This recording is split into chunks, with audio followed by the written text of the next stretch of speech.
I was born I ready. was born ready. Me and my ready self. We are going to get some hold music, some intro music very What's wrong with soon. my music? I feel like this is going to happen. I feel like this is going to happen. Like a little like on. Yeah, we're good. All righty. So, Hi. hello How we doing? everyone. We are Oh, look at live. that. Looks like I got a note here. You're live, woman. I think you should maybe introduce your show. How about introducing your show? Introducing the show.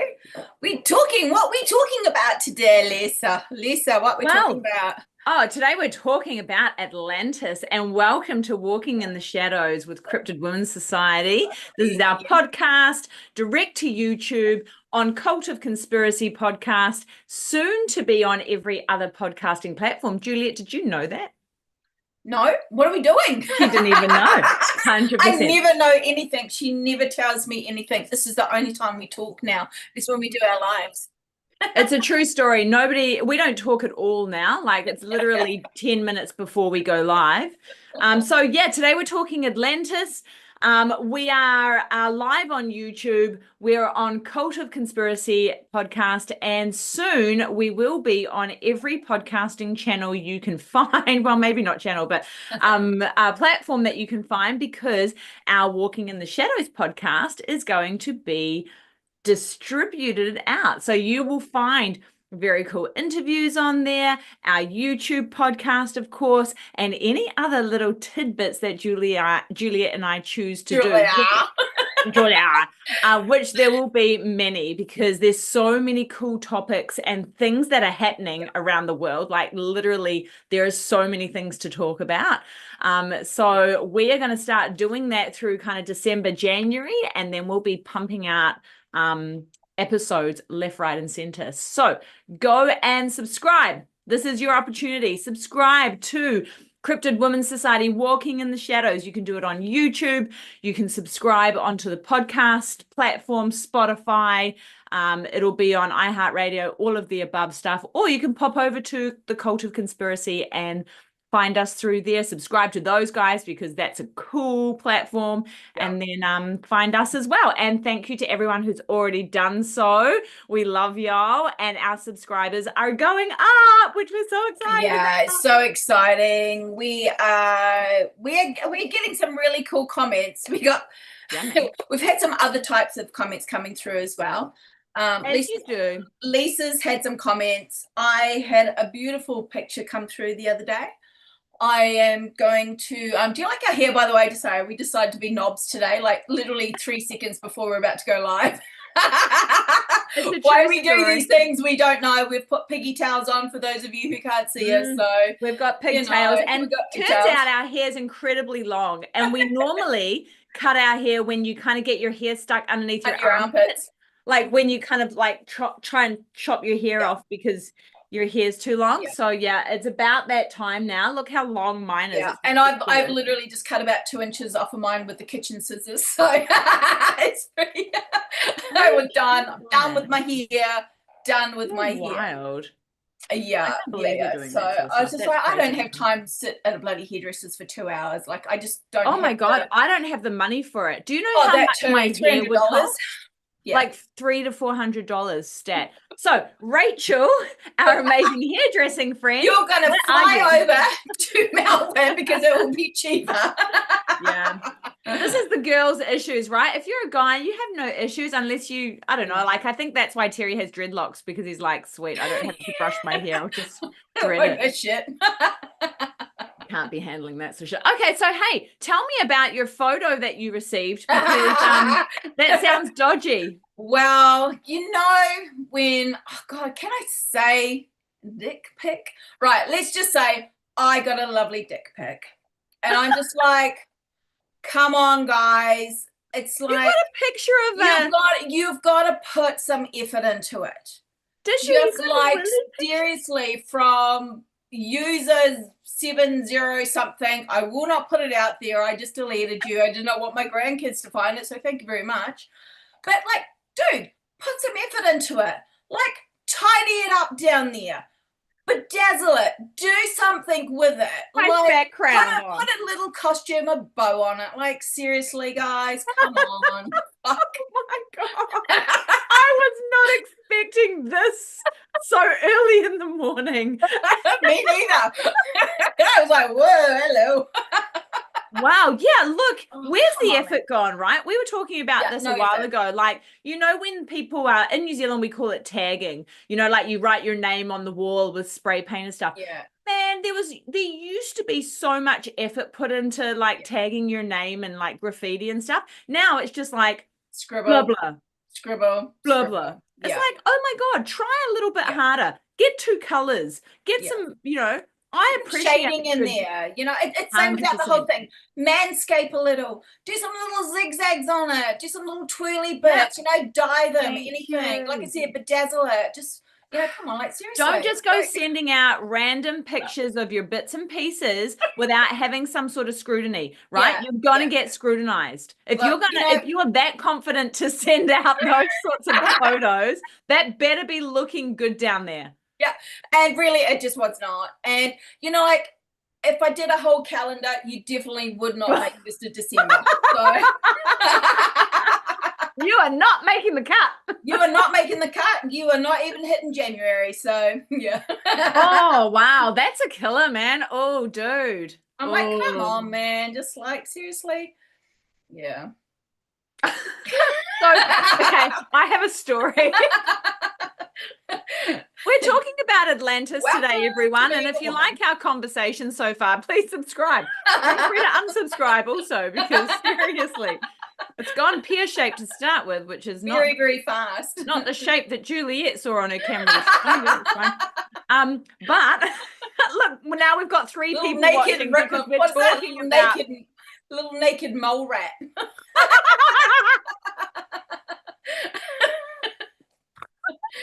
I was like, seriously. It's not laughing. It's so great. Okay, so I have a story real quick, okay? Hello to everyone watching. Would like to apologize if please don't let your children listen to this episode. It's not children friendly. But so Juliet received a terrible photo this morning, and she's very unimpressed by the state of affairs that she received, and she thinks that that person user blah blah blah should definitely put more effort into it. Okay, if you're going to send out photos like that, put some effort in. Anyway, so one day a long time ago, I work in a gym. I'm a personal trainer, and so about probably 2 years ago, I received a wonderful message from somebody saying oh, you know, like, you're really beautiful, you're really lovely, let's get together and da da da da. And so my partner saw the message because I said, look, Josh sent me a message. I don't know who Josh is, but his name was Josh. And so my partner said, oh, awesome, give me your phone. And so I went, all right. And so Terry decided to start replying to Josh, the unknown Josh, to the point where Josh received some photos that Josh probably didn't want to receive. And that was the end of the conversation. And you now, and nowadays, you know, who knows what you're gonna get back, like really. 100%. And now Josh is gone. He's gone out of my life.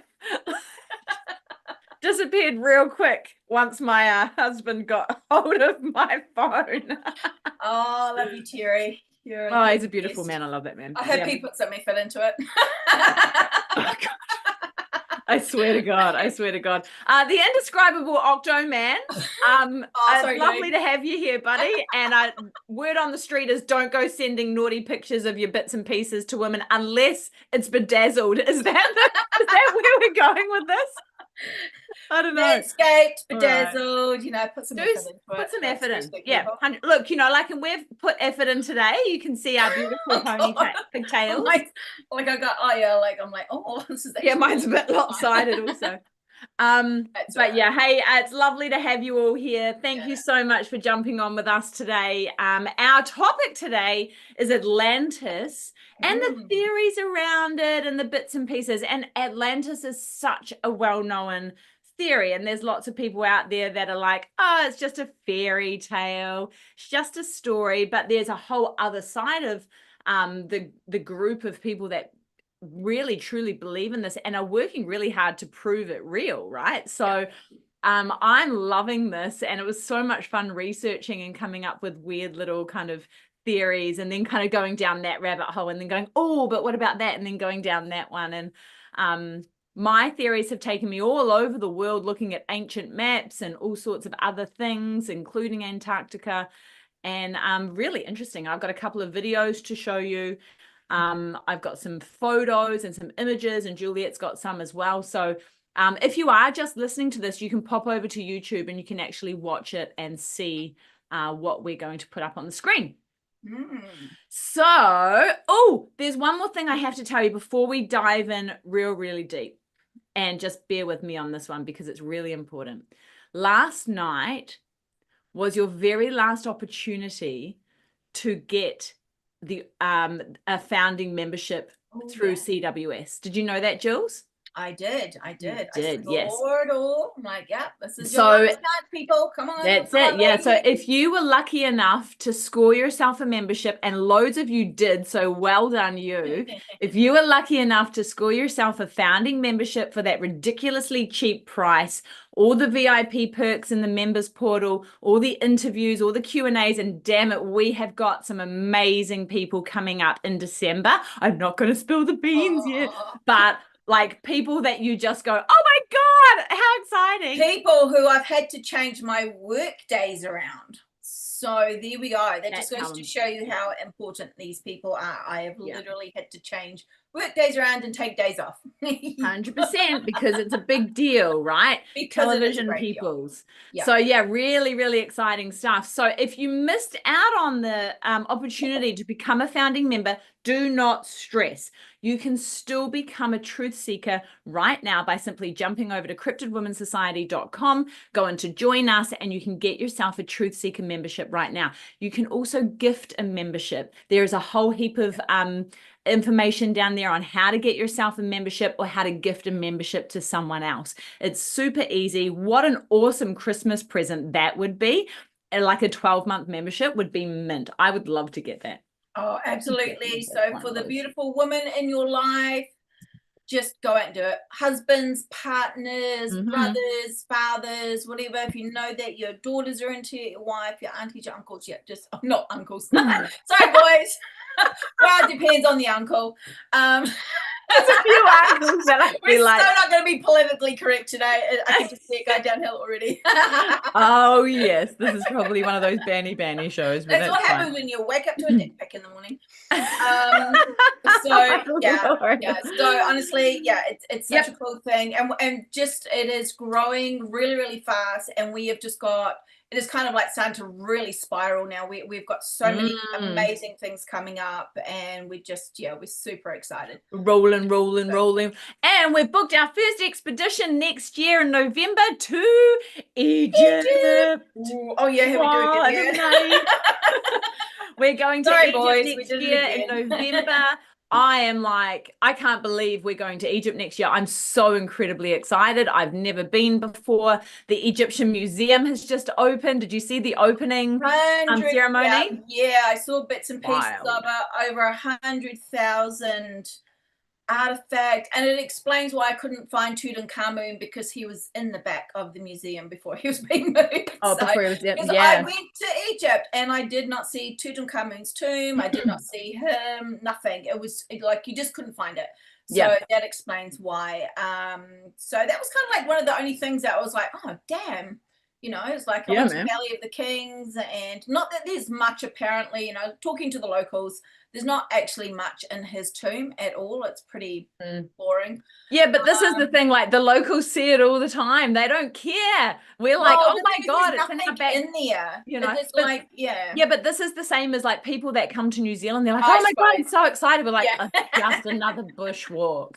Just give me a camel. I was like, give me a camel. So, all right, ladies, we're going on a camel. Let's go. So very exciting time. Yeah. So you can still get in on that expedition. It is not sold out yet, but it pretty much will be once I start giving people invites. I think we've got another 3 or 4 seats on there available. So get your membership. Truth seekers. So Come. you will be, every mode of transport you will be on will be tuk-tuks, you will be on camels, you will be on horses, you'll be on hot air balloons. Oh, You'll yes. be in squishy, hot, sweaty vans, which is so much fun. Just the way we like but it. you will just be driving through the desert, and it's like, it was such an unforgettable experience, and I can't wait to go back and be able to spend more time in places that I really, really connected with, and being able to take, you know, the ladies with us, and just yeah, absolutely, it's gonna be amazing. Yeah, and going over there with a CWS mindset, right? Let's go find those helicopter hieroglyphs. Yes, please. Yeah. I tried to show you, but the phone kept cutting out. Yeah, I know, you tried so hard. I was talking to Lisa, going, look at these, and as soon as I went through the 5-foot walls, I just stopped. I was like, damn it. Not going to happen. Hey, well, that's a beautiful little segue into a couple of these theories that are situated or located within the African continent. Okay. Which so hang on, can we just are you doing a quick run through of how Atlantis came about? Where it's Plato? From? Are we talking about Plato? We're talking about Plato, but we're also talking about further back than Plato. We're talking about Solon? Yeah. So I've done like a little brief thing. Are you going to go over it? Why don't you start? Why don't you start? So give us an overview or whatever you've got, and then I'll add in from there. So, because that kind of carries on into what I'm going to be doing and then what you're doing. So, okay, can I just say real quick? Yeah. If you've got a theory about Atlantis, where it is, how it came into fruition, did it come to fruition? Did it get sucked under by the sea?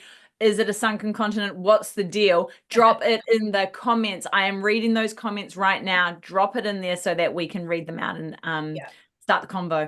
All right. And has it already been found? Do you think that it's been found, or has it not been found? Because there are a couple of theories that people think that it's been found, but they're going no. So okay, hit us. Anyway, so Plato was basically born 428, 427 BC. Okay, so I'm not going to go too deep into it, but what I want to do is just go back as to where the original story came from.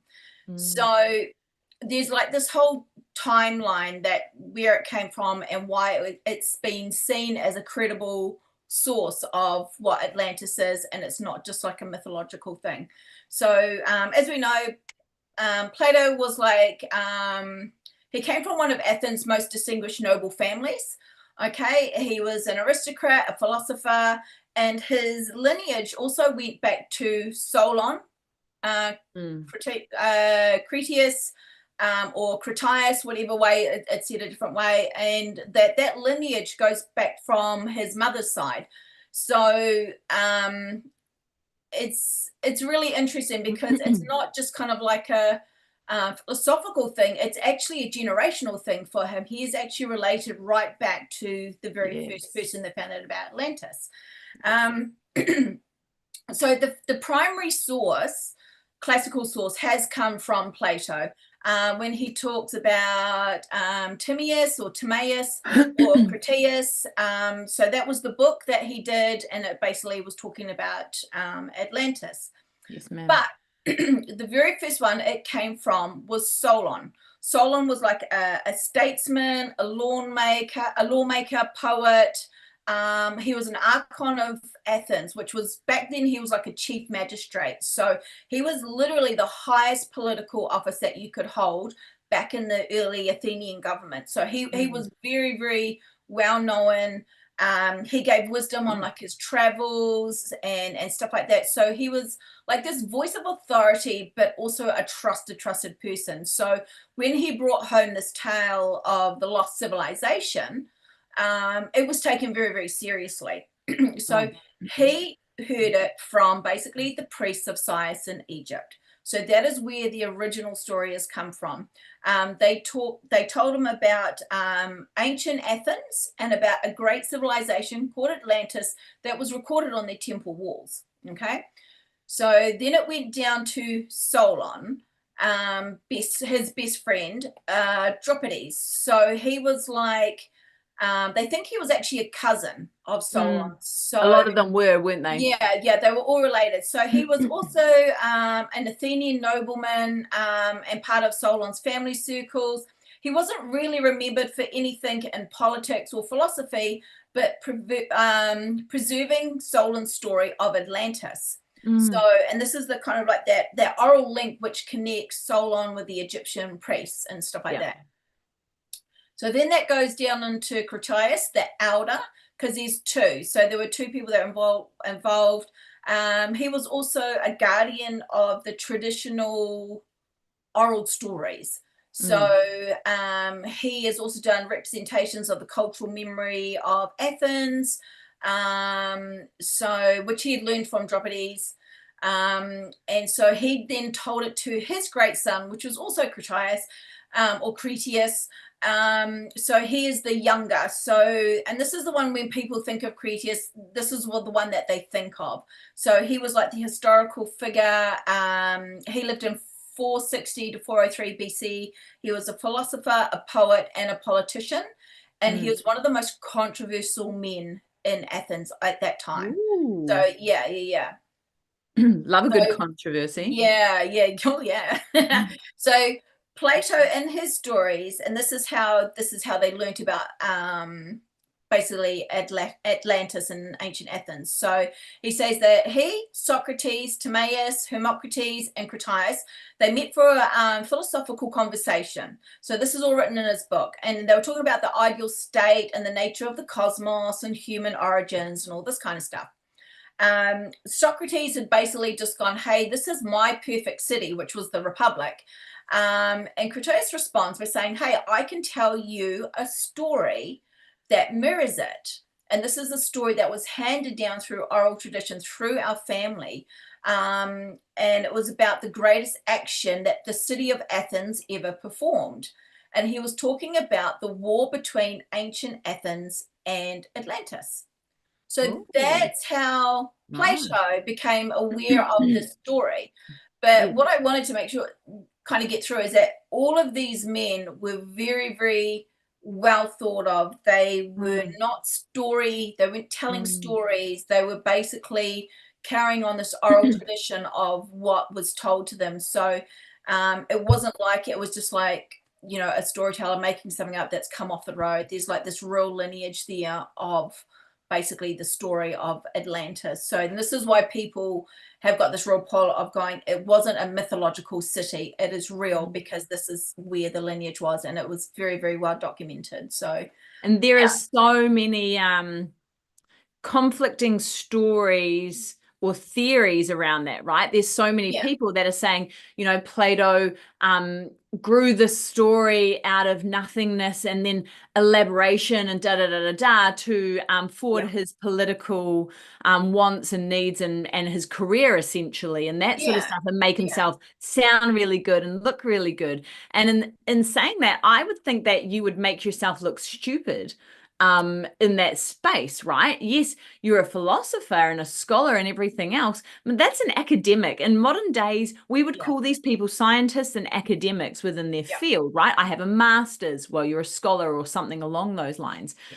Back in those days, it was I hold a really high level of magistrate, or I'm a lawmaker, or I'm a part of the government in some way, or I'm a philosopher. So I would think that coming out with a story like that would be counterintuitive to what he was trying to do as far as increase his stature.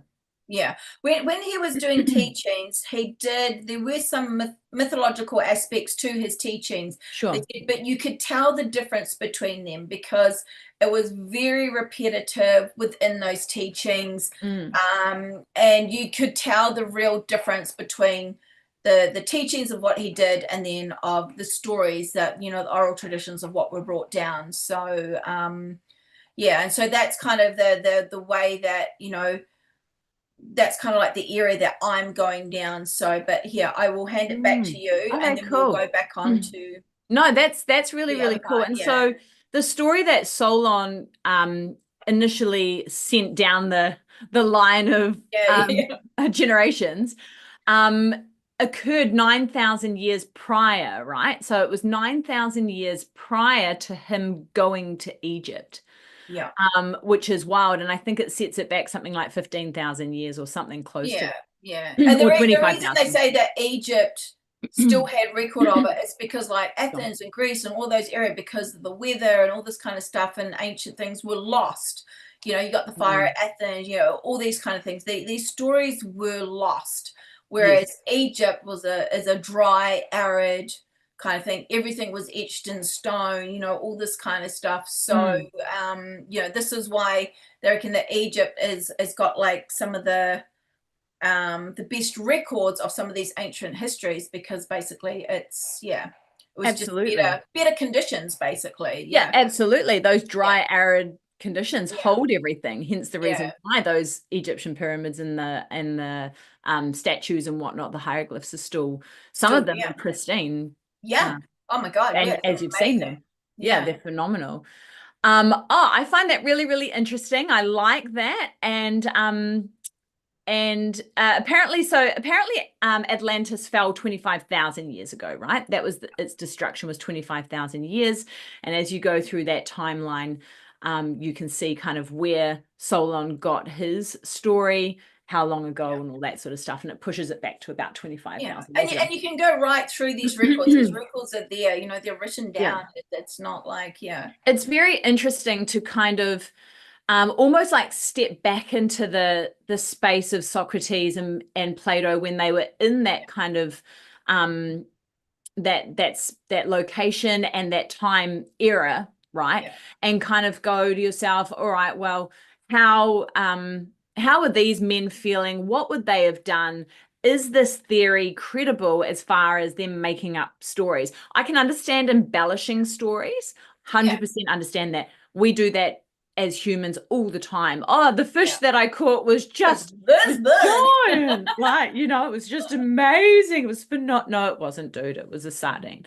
But okay, sardine. It was a sardine. Just like your picture that you got just like your picture that you got this morning. It's huge. It's not sweet pea. It was a naked mole rat.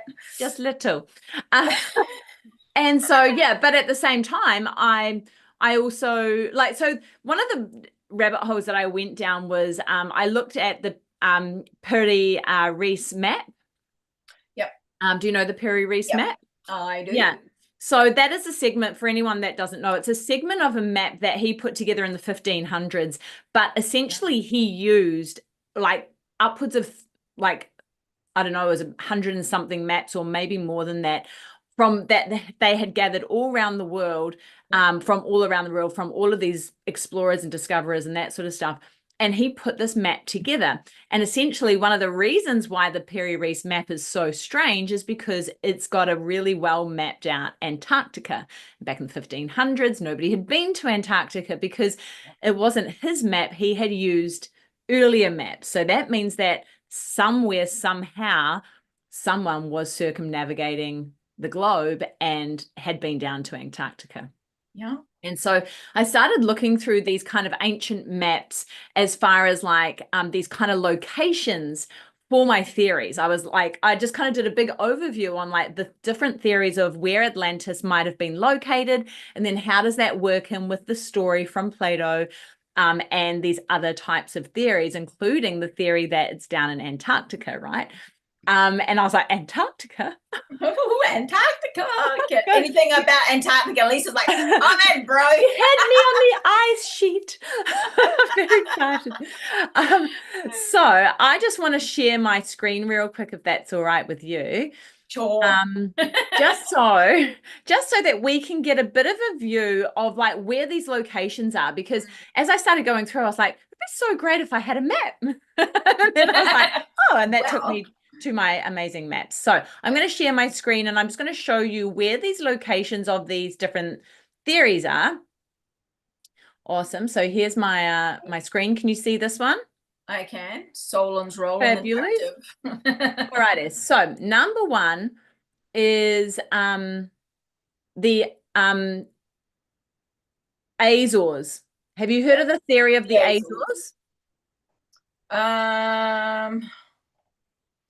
Carry on.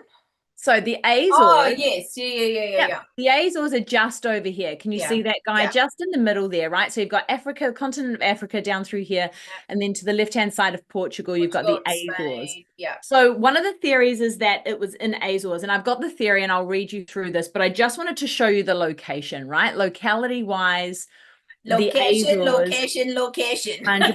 The Azores could be it, right? So just note, it's just off the coastline of Australia, of Africa and Portugal, right? Yeah. Then we've got Sardinia. All right. So where is Sardinia? She's just in the middle here. Yeah. And you can see that relatively close to the Azores, which was out to the left-hand side there. Yeah. So this is another theory of location, Sardinia. The next one I've got is Santorini. So Santorini, again, it's just a little bit more inland towards Greece, but we're still in this location and in this type of area, right? Around this type of area. So that's 3 theories now that are in that one area. Yeah. The next one is the Pillars of Hercules.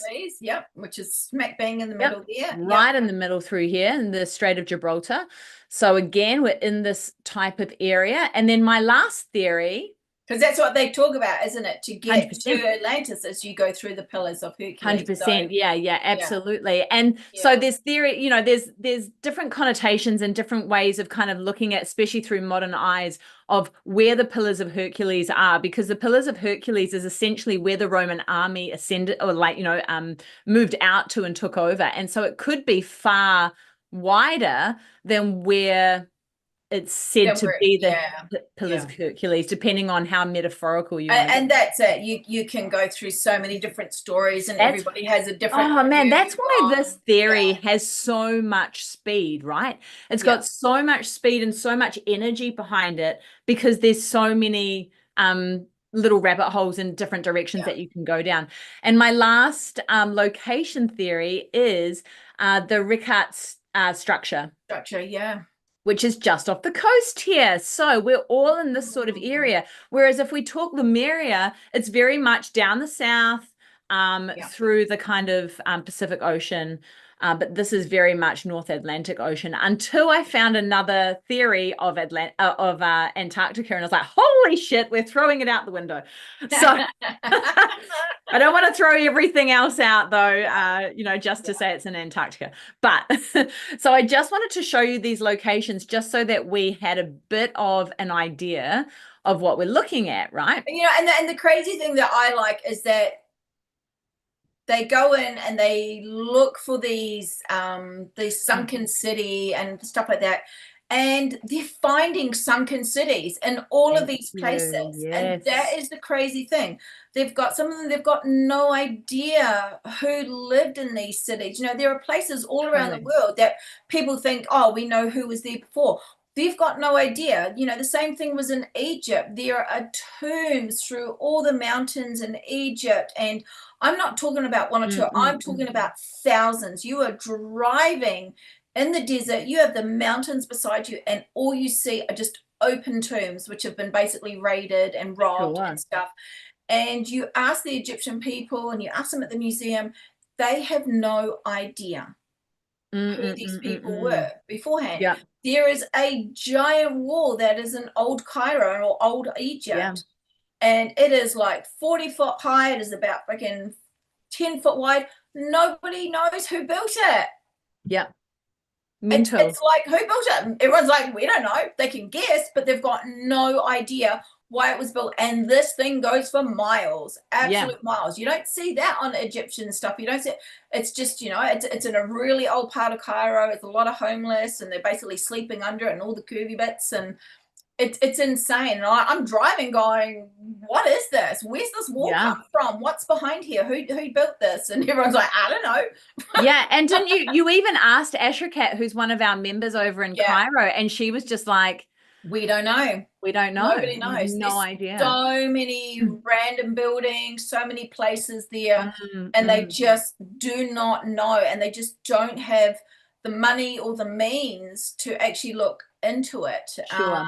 And there is just so much And that's the lost same history in there. it's the same in Greece, right? There's so Yeah. many archaeological dig sites that have been found that simply cannot be excavated They're because just of the sitting there money. waiting for somebody in 30 years Waiting. to go do it. So, you know, our 100%. lifetime will probably never know about these, you know. It's like, unless we come back, Yeah. you know, as But I aliens. tell you what, technology is a really cool thing. There's so many bad things about AI and all this sort of stuff coming out, but there's so many amazing things that allow us to do amazing excavations and discoveries without having to dig the whole thing up, right? Like ground penetrating radar is amazing. Yeah, it's so crazy because I was just thinking that because I think because we're in these circles, we know about this technology. Yeah. And I was actually talking to one of our area managers because he's really into paranormal stuff and all this kind of stuff. And we were talking about like Peru and some of the sunken cities there. And he goes, oh, they've just found one. I went, yeah. I said they used ground penetrating like LiDAR. I said they came through and they can take all the trees off. And he's just like, what? What is like this? No idea. No idea. He goes, oh, I know they kind of take pictures of stuff. I said, yeah. So I was explaining to him and he was blown away. And he's just like, I've never heard of it before. And it's like, oh, okay. So it's really cool talking about these things because, you know, we ourselves learn so much when we listen to other people's podcasts and their talks and, you know, read up on what they're doing and all this technology and so. And one of the coolest things is like stepping into like expos. Like if you get the opportunity to go to an expo or go to a conference, do it because you're hearing from people that aren't mainstream. They are essentially fanatics, right? They're totally like deep into whatever topic. We don't mean fanatics in a bad way. We mean it in a cool way. No, fanatics in a great way. Yeah, because they're totally focused in on that one topic. It's not like us where we kind of we're a plethora of different options all the time and we just kind of skim over the surface. The people that go to those conferences and deliver that information are so well versed in everything regarding that topic. They are bloody phenomenal, like really. And that's what I guess that's what you mean about listening to podcasts and stuff, because you're listening to these people talk about new technology in regards to things like taking footprints of Bigfoot, for example, right? That's one of the coolest new things that you can use your cell phone for. Instead of having to cast it, you can literally take a 3D image, photograph of it, and it literally images it, and it shows you to the point of like the leaf that the what do you call it, the spine of the leaf that it's pushed down. Like it's wild. And if it's like impressed in mud, you can bring up the lines of the foot. Like it's insane. It's phenomenal. So then like looking at like kind of ground penetrating LiDAR and also satellite LiDAR, which is what they've done with underneath the pyramids, right? And all the other bullshit that they found. Oh yeah, it's got spirals. No, it doesn't. You have no idea. It's literally just columns. Like you don't know that much, right? So, and we know this, okay? We're not taking the piss. We actually know that that's bullshit. But we do know 100% that there are columns underneath the pyramids in the Giza Plateau. And rooms. 100%. And space that could be rooms, absolutely. And so that's pretty phenomenal. So when you look at like ancient civilizations that have been had civilizations built on top of, you can now kind of start kind of getting a little bit deeper under there without having to spend thousands of millions of dollars to excavate. So I think like maybe in our lifetime, we might see some really cool discoveries happening. Maybe definitely in our kids' lifetime. I think we just need to take a shovel. I think start digging.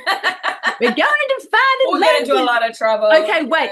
So I've got like 6 points GPS. Okay, so we just need to get going. Get up there. We'll find it. All right, Lisa. We'll find it. Okay, so my first theory was that of Plato's, right?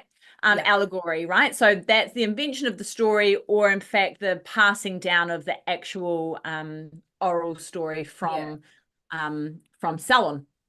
My next theory is mythic memory, right? Oral tradition. This just goes over what we were talking about as far as Plato gives a transmission chain, comes from the Egyptian priests down to Solon, down to Dropides, and then further on down to Plato, like you explained, Jules.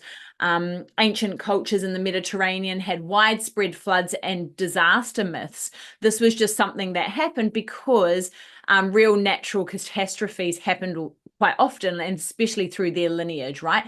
They had earthquakes, tsunamis, sudden sea level changes, all of those sort of things, and they could have been remembered and then later reshaped into some form of an Atlantis account. Yeah.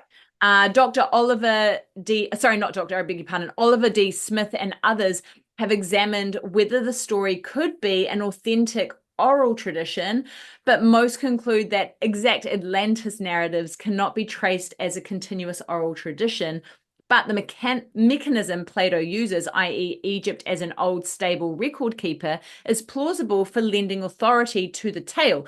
So that means that although we've got academics saying, well, I've looked into this and there's no real timeline, however, we do know that Egyptian temples hold their records very, very well. Very, very and well. can we not find this? And I guess they're still looking for those stories. Well, I mean, you look at it like, number one, the rivers moved. Sure. The cities have moved. Even Dendara that I went to, the river used to flow past Dendara. It is miles away now. So there are cities that were there which are now, which the Egyptians talk about, which are under the sand. And that's literally it. We're talking about the satellite archaeology that we discussed. They have found cities. They have found other pyramids, they have found other towns, all this kind of stuff, and tombs, and it's just that the sands move. There's a prime example is like there is a whalebone fossil place where you can go to Egypt, and I can't remember where it is, sorry guys, but it's basically all these giant whale bones, and they're just in the middle of the desert. Right, so you can actually drive for miles, for hours, and to go and see these bones. But the caretakers there have to constantly sweep those bones off, because if they left them, like within a week or in a month, if the sand's coming away, the whole lot would be buried. And these are giant whale bones that you can go in. And so they're literally just out in the desert, and you can walk around, you follow the path, and you just see these giant whale bones. And then they've got some inside areas as well. It is absolutely amazing, but we ran out of time to go and see it. Hey, following on from what you just talked about, the pyramids being found and that sort of stuff, I just wanted to give props where props are due to Dr. Sarah Parkak. In 2011, Egyptologist Dr. Sarah Parkak, Parcak, and her team discovered at least 17 potential pyramids, over 1,000 tombs, and 3,000 ancient settlements in Egypt using high-resolution satellite imagery. The infrared satellite images highlighted structures buried beneath the ground by detecting chemical differences in the soil, and initial excavations have confirmed that at least 2 of the structures are likely pyramids. This was a significant find for the field of space archaeology, and was the subject of a 2011 BBC documentary. But we've spoken about her a lot. And she got given a hell of a lot of crapola for her speaking out on Vikings and the Venetians and other seafaring civilizations coming to Egypt and trading with Egypt and things being found. And so we support Dr. Parkak. We think she's really amazing, and we think you should go and look into her a little bit more and her studies and her research, because that discovery is phenomenal. When you put that into perspective of exactly what you're talking about, 17 potential pyramids, over 1,000 tombs, and 3,000 ancient settlements. That is wild. And it basically was just, she was basically stopped. She lost her job at the university. It was like an absolute boycott. So it boils down to, you know, what we say. She found something she probably shouldn't have, and it had to be covered up. Changes the So, mainstream yeah, narrative. Absolutely. does, But does. there are So, people out there using amazing technology to achieve amazing discoveries yeah, and those sort of things. I mean, that was 2011. Oh my yeah, God, that was like over 10 years ago now. So yeah, imagine exactly. how So, amazing technology is these days. and the right And letters use so, it. yeah, absolutely. And look, maybe we just need to contact her and make friends with her so that we I can would find like to talk Atlantis. to. Yeah. So just going back to the whales. So it's called the Wadi Al Hitan Valley of the Whales. So these are Oh, not cool. modern whale bones, but fossils dating back to around 37 million years. So they represent the evolution of the whales from land-dwelling mammals to ocean-dwelling creatures. Absolutely amazing, and hopefully we can put that on our list to go and see it when we go over. Oh, So yeah, that sounds cool. I think it would just be absolutely amazing. So, Well, it does my head in that there's been whales that have been found in really odd places, like the whale that was found in the middle of the Amazon, right? oh yeah, Like, remember just and in the Alaskan wilderness, the sure, dead yeah, whale in the middle of the forest there. So, yeah. middle of the pine trees. So yeah, that's a whole nother conspiracy. Did the UFOs pick up the water and he got the whale and he was like, shit, you're a bit heavy, and so he dumped him? Just spat him out. Anyway, that's not Atlantis. So that's my second theory is oral tradition, mythic memory, you know, passed on down. Absolutely. Yeah. Number 3, real catastrophic event reflection, right? So this is based in Thera, which is now known as Santorini. So basically, this theory links Atlantis to the eruption of the volcano on Thera, modern-day Santorini, in Aegean, which was one of the largest Depends on which eruptions way you talk. of the Bronze Age and severely affected the Minoan world. I'm pretty sure Yeah. whatever I said was wrong. So like one of them was almost right. yeah, one of them may have been veering to correctness, but probably not. So the eruption is dated by radiocarbon and ice core evidence to about 1627, 1600 BC. Yeah. Beg your pardon, BCE, if we're being correcto right now, but I don't really care about that. I like BC. The eruption, this is why I could never be an academic, because I'm like, I'll just do it my own way. It's fine. Yeah, I get fired. The eruption caused caldera collapse, pumice fallout, and tsunamis that could have struck Crete and surrounding coasts. Again, tsunamis totally changed the environment, the look of everything, and we know can sink volcanic activity underneath, and earthquake activity, tectonic plate activity can sink whole continents, right? This is what happened to the continent of Mu, well documented through the South Pacific. The Aegean settlement of Akrotiri was buried in ash, preserving a Pompeii of Bronze Age. The description in Plato of a powerful island suddenly destroyed by earthquakes and floods can be compared to the Thera event. So this is where we're kind of going with, is it Santorini in that sort of area? The Minoan decline after the eruption may have helped preserve stories of a once great maritime culture overwhelmed by the sea. 100% we know the Minoans were amazing seafaring people. Dating does not match Plato's 9,000-year figure.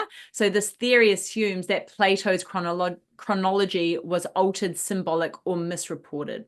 So that's the only issue with this theory. However, if you take this theory and go, okay, is this something that affected the Minoan people that could have been Atlantis? Well, if you push this event back by 9,000 years or a few thousand years by that point, then it could be the same sort of event that happened in the same sort of location. Well, there's this whole thing of what I'm going into it, and it's talking about stuff being lost in translation. You know, yes, there are facts kind of given down through thing, but was some of it lost in translation? Sure. Were the dates out where that, Yeah. there's like little bits, it's even now you go, hey, what happened 20 years ago? And you're like, and so you say something, you're like, actually that was only 5 years ago. Or you're like, oh, I remember this happening. Then you're like, oh, that was 35 years ago. Sure. You know what I Yeah, mean? yeah. Like even us, your kind of perception of timeline can kind of change.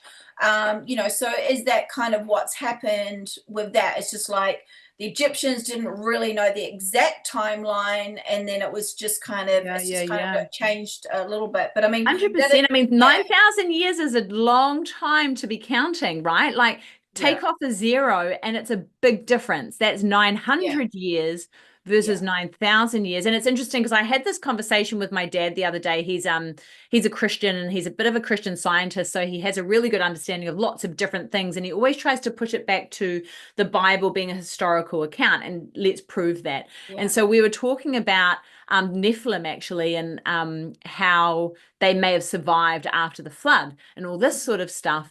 And he was talking about the dates of when the flood was and Noah and in the biblical text and that sort of stuff, and how these things could actually fit in. And I think I'm a believer that Atlantis could have easily fit into this ancient civilization prior to the flood, prior to all of, I mean, the flood was what, 4,500 years ago or something like that. So not that long ago in comparison. If you're talking like Göbekli Tepe, which is, they reckon 12,000. So, but this is it. You can't turn around and say, oh, it only happened then. We have got so many lost civilizations. Like we were saying before, there are so many that we do not know anything about that are being found. Cities being found under the water. Look at Cleopatra's temple. Cleopatra's temple in Alexandria in Egypt is underwater. The whole thing sunk. So you can't go to a temple. You can go there if you're a diver. Yeah, you can scuba dive, right? You can scuba dive through it, but you can't see the temple anymore because it is sunk right under the water. So, absolutely. There's that real, and that's my belief. There are so many missing civilizations out there. There's so much random shit. And like we say, they either try and make stuff disappear or they try and make it fit the narrative. And, when you come across stuff and you go, it just doesn't fit. It's like that doesn't quite fit there, that doesn't fit there, what you're telling me doesn't match that, so where does it come from? And we're so attuned to like making puzzles, like, and like you do puzzles when you're a little kid, you do Sudokus, you do crosswords, and you do those 5,000 piece puzzles and stuff. And so we're really, really attuned to putting the right pieces in the right places. And when you get into our situation, you start researching this and you're actually like listening to these types of podcasts or whatever, like you simply can't put the freaking piece in the bloody hole. Right? It doesn't work. It's like, I'm sorry, my dog, keep talking, my dog wants to go outside. Oh, nice. It's so frustrating because you simply can't fit it in there. And that's, I think, part of the plan is to distract us and confuse us and have us just go, it's too difficult, it's in the too hard box, I'll just let it go and go with whatever they, in quotation marks, are creating for me and figure it out that way. And I feel the same way about the dinosaur timeline. We feel the same way about archaeological timelines.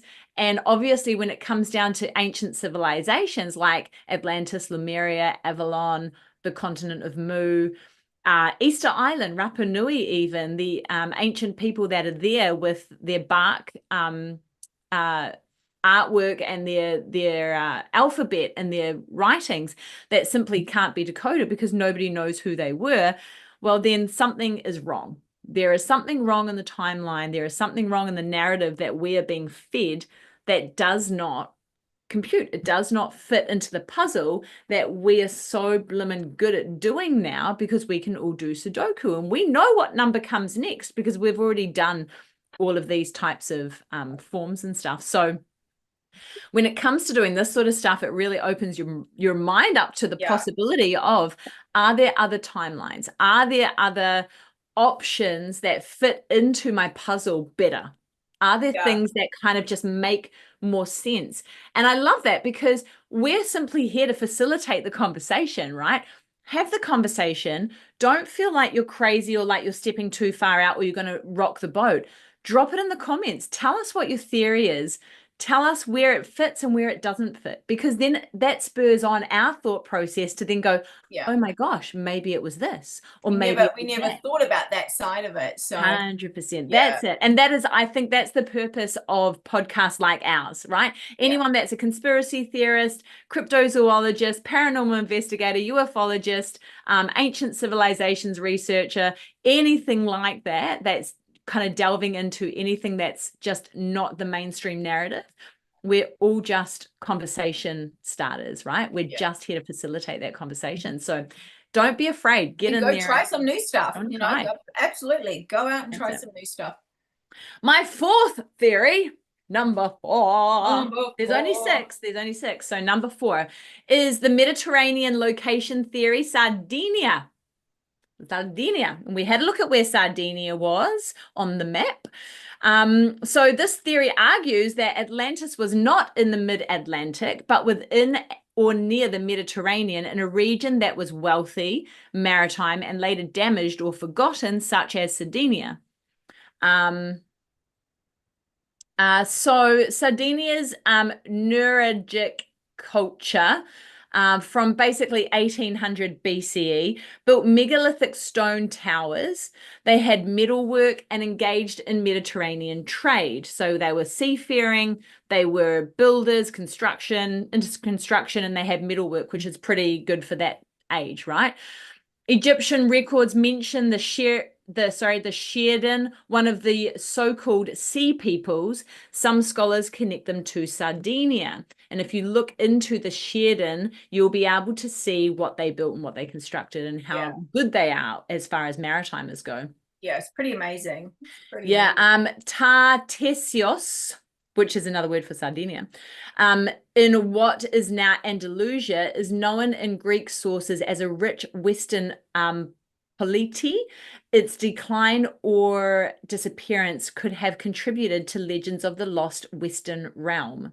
So they're saying potentially Andalusia or around that sort of area could have housed what we see as the rings. Yeah, because literally that whole area just had massive, like, you know, so many like earthquakes. I was saying tsunamis, you had volcanoes, you had that whole area. Basically all around the world, though, you know, it's just like we're growing, we're shrinking, we're, you know, 100%, there's just stuff going on all the time.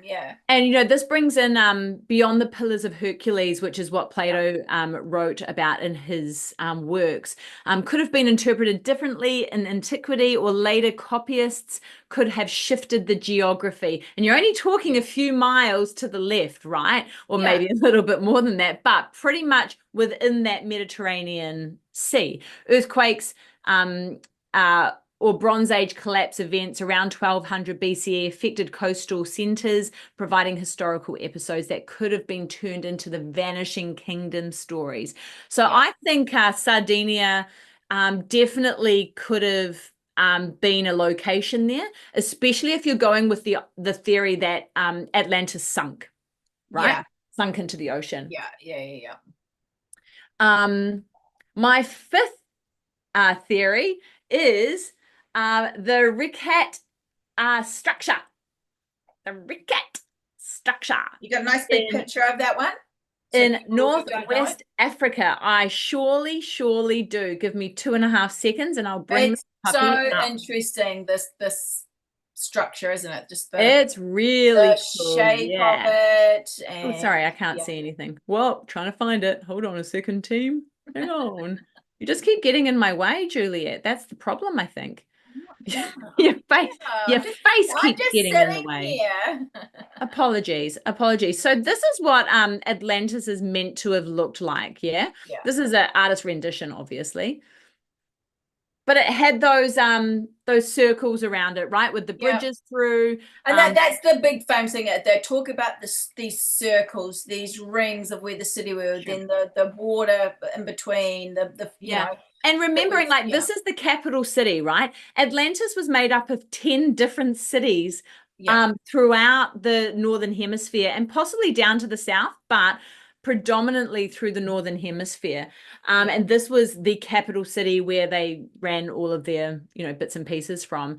And I just think what a cool city. I think that's probably the thing that's really taken people, to be honest. Yeah. Yeah. Is the idea behind it, right? Yeah. Hold please. So this is the Rickett structure. Can you see that? Here. Yeah, so Pretty amazing, isn't it? This is amazing, and this is just to the left of the African continent. I've got a little map. Or actually, we had a little map, so it's right onto the coastline, or close to the coastline, the west side of Africa. And this is an aerial view of it, obviously. And you can see the commonality or the similarities between the theorized Atlantis capital city and this format right here. And the thing that really gets me with this is I'm like, there's something in it, right? Because when you start looking, oh, I beg your pardon, that's Atlantis. When you start looking at the actual structure of it, this is so little. Sorry, team.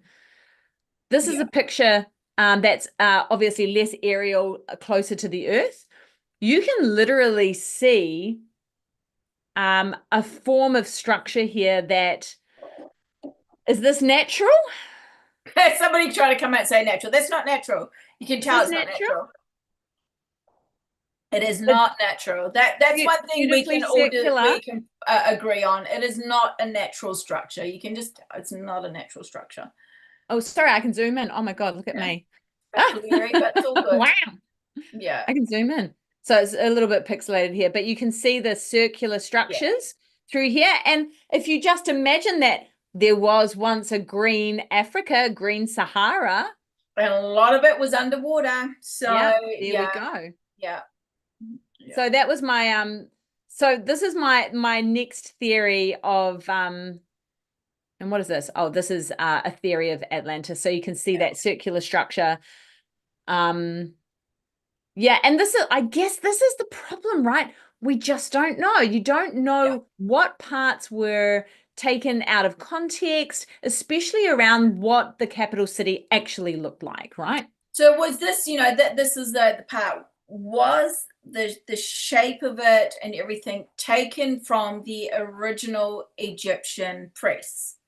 Is this what they said? Is this what Solon saw on the walls of these, these temples and stuff like this? Sure. It was like, is this exactly what he saw? Is this how it was handed down? We're going, hey, this was what I saw, this was the shape of it. Sure. And those are the questions, right? And just like we question the emerald tablets and the parting of the Red Sea and all of these things that are stories, but we know they probably come from some grain of truth, right? Everything comes from a grain of truth. So my theory of the Rickett structure, the eye of the Sahara. So basically this links Plato's description of concentric rings of land and water to the Rickett structure in Mauritania, a large circular geological formation visible from space. Turns out that my coffee is now wearing off. I'm still drinking mine. It's a little cold, but I'm still drinking. Very sorry to everyone. The Rickett structure is about 40 kilometers wide, made of concentric eroded rock layers in the Sahara. 40 Ks. Is that big enough for a capital city? I would think so. Pretty big. Pretty amazing, eh? The visual similarities of Plato's plan of Atlantis, central island surrounded by alternating rings, has led the proposals that this was the site. Geological studies indicate the structure formed through erosion of a domed rock uplift, and it's not man-made and not the result of sudden submergence. And I'd like to just say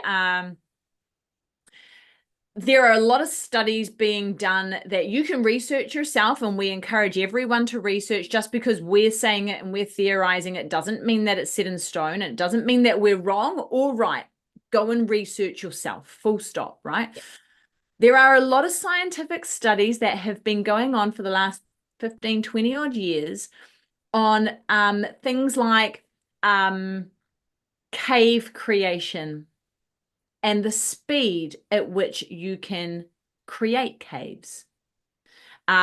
Opal creation, and if you don't know what an opal is, you should look that up. An Australian amazing rock, which looks like fireworks. It's amazing. Yeah, all range of colors. It's very, very Yep. famous. A wonderful gentleman created an opal which was In indistinguishable his from a backyard. real one in his garage in 30 days.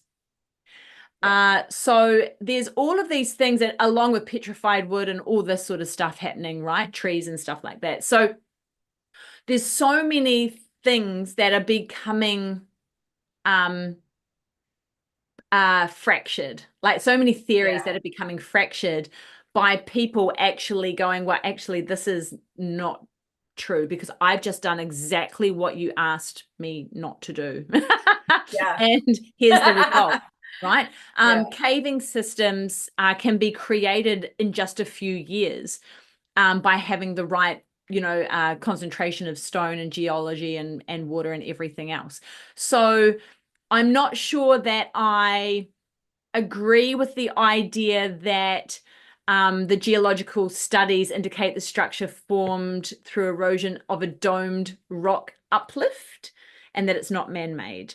I would question that immensely. Yeah, and then just one thing, I'm hoping I saved it today. And going a little bit off topic, we were talking about the giant trees, but people are talking about, like, I'm not talking, we're talking about giant trees. Oh, you mean like the pictures of like what we think could potentially supposed be to be tree rock things, yeah. So they're talking Sure. about how they're giant trees. So there's a new theory that's going out about the floods, and they're showing these giant trees that have been chopped down, and in the middle, water is coming through. Like, it is literally, water is bursting through these trees. There are giant trees there where it's been raining, and then the trees are basically sucking up the water and hosing it out a hole. You know what I mean? So they're like, is there a connection to the Great Floods? And when there was, like, basically this war where they chopped all these trees down and all the water came out of them, there are, different areas where supposedly, like, these rocks, which are it's supposed to be these giant trees and temples, have water pouring out of them.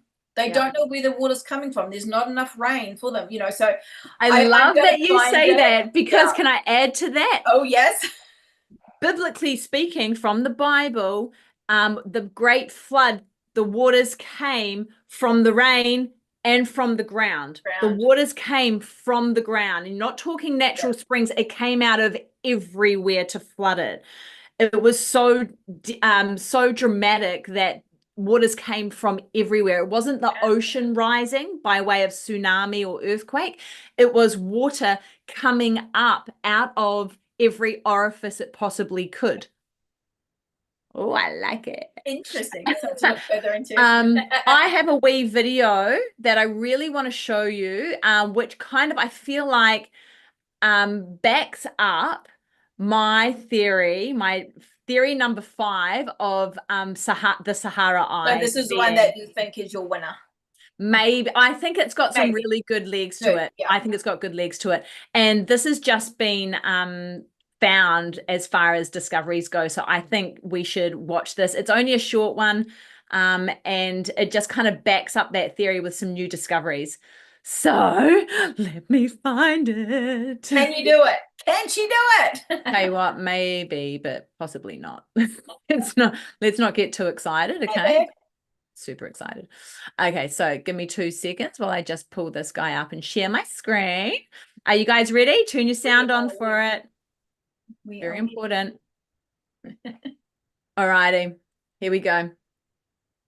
Scientists have found 2 mummified humans that are 7,000 years old that were buried in the Sahara Desert, that when they tested their DNA, found that they are a brand new group of humans. These ancient humans do not match anything that we have on the record so far. So they were a brand new group that lived pretty much in isolation for a very long time for this DNA to be so distinct from other DNA. For example, they are not sub-Saharan, so anything below the Sahara Desert in Africa. They are not ancient European. They are not ancient Eastern. It's like a whole new group of people that were previously missing from our documented like DNA genoming sequence. Why is this cool? Because it's from the Green Sahara. So back 7,000 years ago, the Sahara wasn't a desert at all. It was green and lush and amazing. And if you know anything about the Green Sahara Atlantis theory, this is very exciting genetic information. Just to clarify, these, when I say mummies, they aren't mummies like Egyptian mummies. They are naturally mummified. So by accident in a cave, they found 15 dead people, and two of them, two ladies, were really well preserved. So they were able to test their DNA really well and find their maternal line and paternal line DNA, and found, yeah, that it's basically this whole new group of humans that were living pretty much in isolation. Now, this is what the Green Sahara would have looked like post 5,000, pre-5,000 BC. And you're talking about like the Eye of the Sahara is just to the left of that. Yep. Right? So just keep that in mind, okay? So as you can see, Africa was literally like a rat run of rivers, massive lakes, waterways. It was lush. You would have had to have known either how to travel by water or cross water. It was very much a water world, if you like. So why does this have anything to do with Atlantis? So in Plato's description of Atlantis, they talk about the boundary line of the whole kingdom, the 10 kingdoms of Atlantis, being this huge area outside the Pillars of Hercules. And we have traditionally always thought that that was up here, the Strait of Gibraltar. However, the Strait of Gibraltar has been known as the Pillars of Hercules only since the Roman times. But Plato was referencing something that was much more ancient.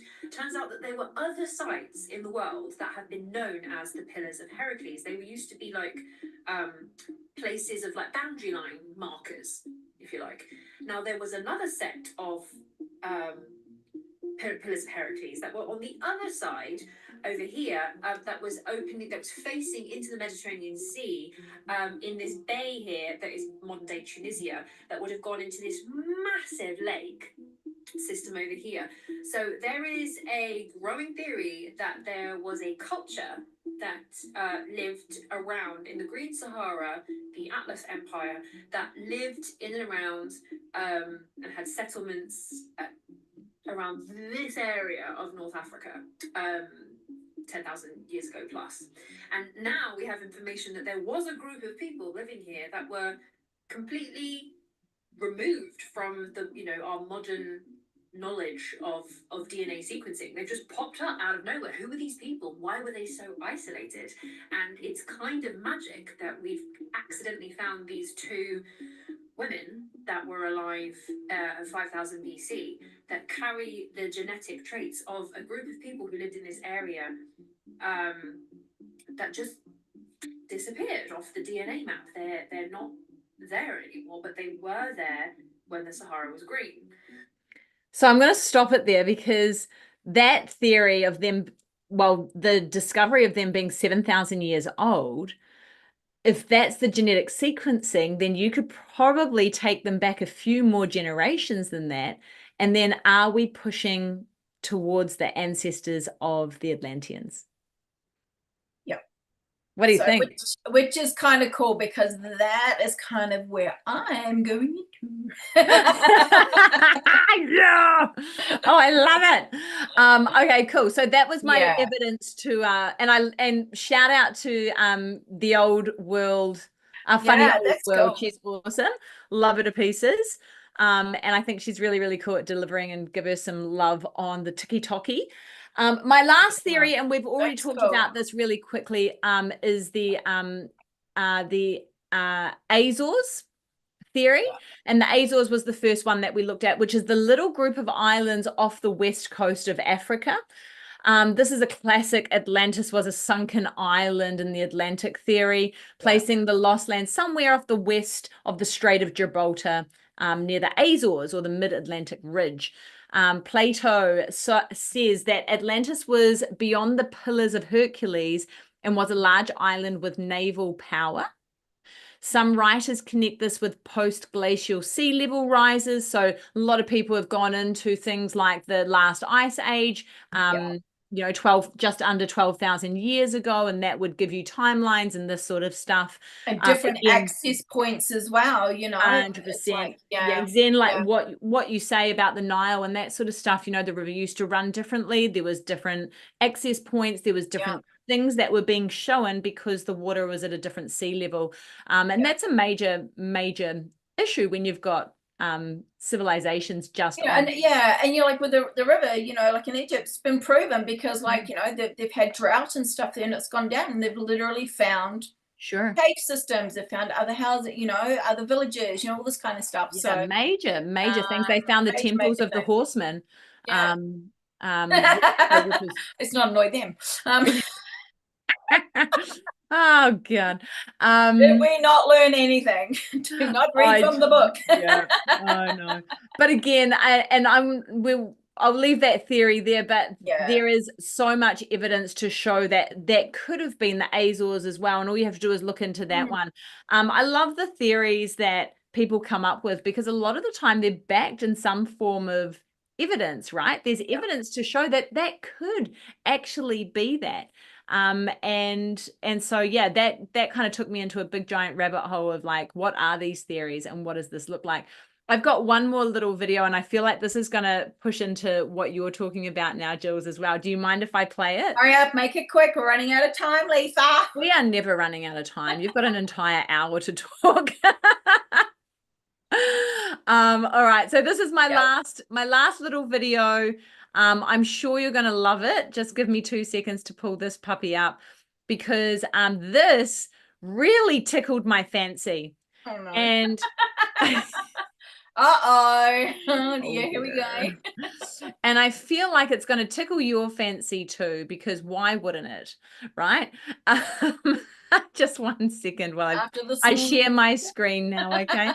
And remember, if you want to watch these videos, all you have to do is jump on over to YouTube if you're listening to this on a podcast. All righty. Are you ready? Yes, play. Off we go. Oh, there we go. Off we go. Only landmass that fits Plato's description is Antarctica. Plato describes an island the size of Libya and Asia combined. In the Greek world, in that time, in Plato's time, that was a description for a territory roughly the size of the First Persian Empire. The First Persian Empire is about the size of the continental United States. Well, that's the size of Antarctica. Moreover, Plato said that Atlantis was in the world ocean. But what does that mean, the world ocean? It's where the Atlantic, the Pacific, and the Indian Ocean all meet in a single body of water in the shoreline of Antarctica. It was a global civilization. It's a civilization that used those 1,300-ton stones at Baalbek. A global technical civilization. So, first of all, the only landmass that fits the size is Antarctica. Second, it's in the right place. It's in the world ocean. Third, Plato said that when you go to Atlantis, you can come from one side of the world, like South Africa, and cross over Atlantis and you're on the other side of the world. Where else fits that bill than Antarctica? Oh, Danny Jones, you're the man. So yeah, I thought that was really, really, really cool. So there you go. That's my account of Atlantis. Probably more questions than answers in that one, but those are the theories that I was kind of looking into. What do you think so far? All roads lead to Antarctica, does it? All roads lead to Antarctica. It's Antarctica. It's Antarctica. They are just the problem. They are the but also, if it was Antarctica, that would answer a lot of questions of why. Why did the Nazis want to go down there? Why is it totally being cut hidden off to everything? It's totally hidden. You're not allowed to fly an airplane over there. There's treaties in place, all sorts of stuff going on. There's a shitload of military down there. Why? Because Why? it was Atlantis.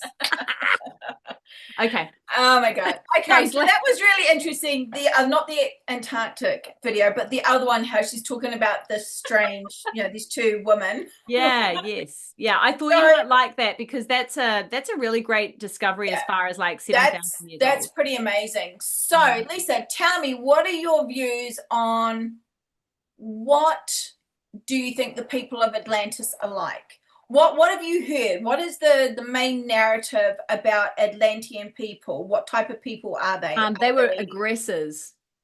Yeah. They were aggressors. What about them as a physical? I don't know. I've heard like they were like tall, white, Aryan type of race people. But I don't know. No idea. Spiritually wise? Not as spiritual as the Lemurians. The Lemurians were far more connected and spiritual and holistic approach, but the Atlanteans apparently had some pretty amazing technology and came from the stars. Good to know. And that's generally kind of what a lot of people think. So I'm going back to this whole were things lost in translation. So Plato's description, he describes the island, the size, the shape, the politics, its destruction, the seafaring. But basically, there are almost no physical details of what the people look like that have come through history, what their bodies were like, how they reproduced, or what their consciousness was. Okay. Yeah. So it left this really, really big gap. Yeah, well, you can see, like, I'm questioning it, right? Because I'm like, I think I've probably heard of that. So this is kind of like the theories about like what Atlanteans look like, their lifestyle, the esoteric side of it. And so these esoteric writers rushed in to fill the blanks. Okay. So this basically this gap that Plato left about like physically who these people were, how did they live and all this kind of stuff. So it kind of moves from being archaeology into like this idea of who these people are, projection and a symbol of who they are. Sure. So when Plato left basically the silhouette, the occultists of the late 1800s decided to sketch in the details of what they thought the Atlantean people were. They didn't just imagine like the cities and the ruins. They drew up race charts, family trees, psychic powers, and even military technology. Okay, but their aim wasn't fiction. They weren't saying that this is a story, because they believed that they were restoring this knowledge from clairvoyancy and channeled memory from Atlanteans. Far out. So basically everything that we think we know about the people, technology, way of being in Atlantis did not come from Plato. It was made up through the idea that they were channeling these memories. Yes. Wow. So can you bring up Helena Blavatsky, please? So yes, we've got a couple of pictures. So Helena Blavatsky was a Russian occultist and the founder of the Theosophical Society. So this is her. She's very Russian looking. She looks a little bit scary, to be honest. Incredibly. So she was one of the very first people to talk about root races. Okay. Yeah. So I'm going to go into that a little bit more. So so that's her. Look at them. They're all like pretty random looking. I found this picture and I was like, holy. It was like Rasputin behind her, but we won't go into that. She traveled a lot, right? She was very well traveled. Very well traveled. Very well known, very knowledgeable. People really, really looked up to her, like within this whole thing. And then her disciple, William Scott-Ellis. So if we're going to bring William Scott-Ellis up, He was a Scottish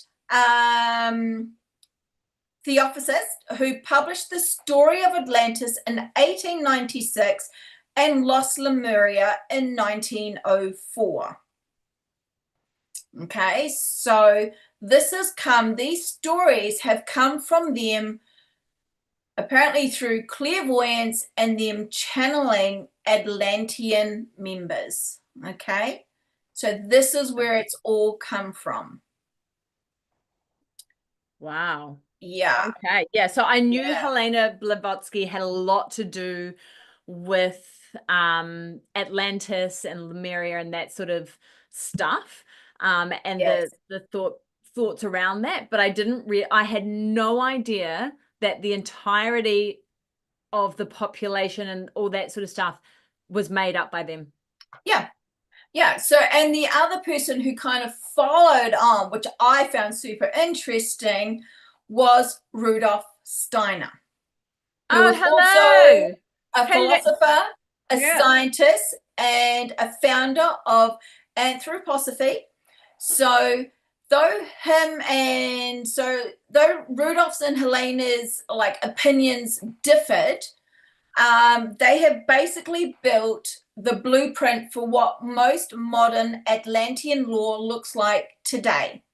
Psychic science, crystal technology, moral wars, and the fall of a civilization that was both like brilliant but also very broken. Holy shit. Yeah. I just did not realize. And so now so in New Zealand, there's a lot of Rudolf Steiner schools. Oh, there is here too. Rudolf Steiner schools everywhere. Like his teachings and stuff are very really, really interesting. Read his stuff. If you haven't heard of Rudolf Steiner, like look into his stuff. It's so it's really interesting. So Rudolf Steiner, so he was born 1861, died in 1925, right? Yeah. So he believed that humanity passed through several kind of like evolutionary stages, okay, which we're not finished with yet, from physical and spiritual. In his cosmology, the story of Atlantis isn't just a myth. It's an essential phase of basically human development and evolution that sits between Lemuria and post-Atlantean age, so which is us now. So we are current post-Atlantean age. Okay. Right. So it's a little bit, I'm trying to really kind of make this easy. Yeah. It can get real dense, right? It's like, ooh. Yeah. But no, you're doing great. Rudolf Steiner says that the Atlanteans, and this has also come from Helena Blavatsky, that the Atlanteans were one of the root races. They were the fourth root race in this whole system. He says these root races were the first to define good and evil. Okay. They commanded nature's forces and shaped the moral and like the social systems that would guide all of human civilization. They forged the early balance between feminine and masculine, and basically driving humanity to intellectual, spiritual, artistic, kind of all this kind of stuff. And that the Atlanteans have now positioned into the Aryan race, Aryan, and were the first humans to live in a world as a physical being. Okay. So this is kind of like where we're going. So as you can see at the top, it's the polar race, the Hyborian races. So I'm going to give you a quick overview of these root races. It sounds very bad. So they were an esoteric system of large human evolutionary stages. So this is what they believed. So each root race has its sub-races, and each of them are tied to a lost continent or advanced different bodies of power. So they're all saying that all of these are like lost. So the number one, the Polarians. So these are non-physical, these are pre-human, and they are like an ethereal stage. So they're more like a spiritually type thing. Okay, so then you got the Hyperborean race, which is number 2. So these are the beginning of your physical form, still very, very different to what our current humanity is, okay? Then there comes Lemurian. So these emerged on the continent of Lemuria, and they were the first to develop human-style bodies. Okay, so they were still very, very, you know, we talk about they were still very, very spiritual, but they were, you know, they did have like that physical side to them. And then the Atlantean one, which is the main one, is basically tied to this race. So they were like the physical body, the advanced tech, the psychic powers, and this is the gap that we're all that we're all kind of like looking for with the Atlantean race. Where did they disappear to? You know, all this kind of stuff. So that was really interesting that these two women have been found, where you're saying like in Africa, and they've got no relation to any other source. I know, So, that's why I was like, oh, that's interesting. Yeah. And so then now we come to the present stage, which is the Aryan race, which is us now.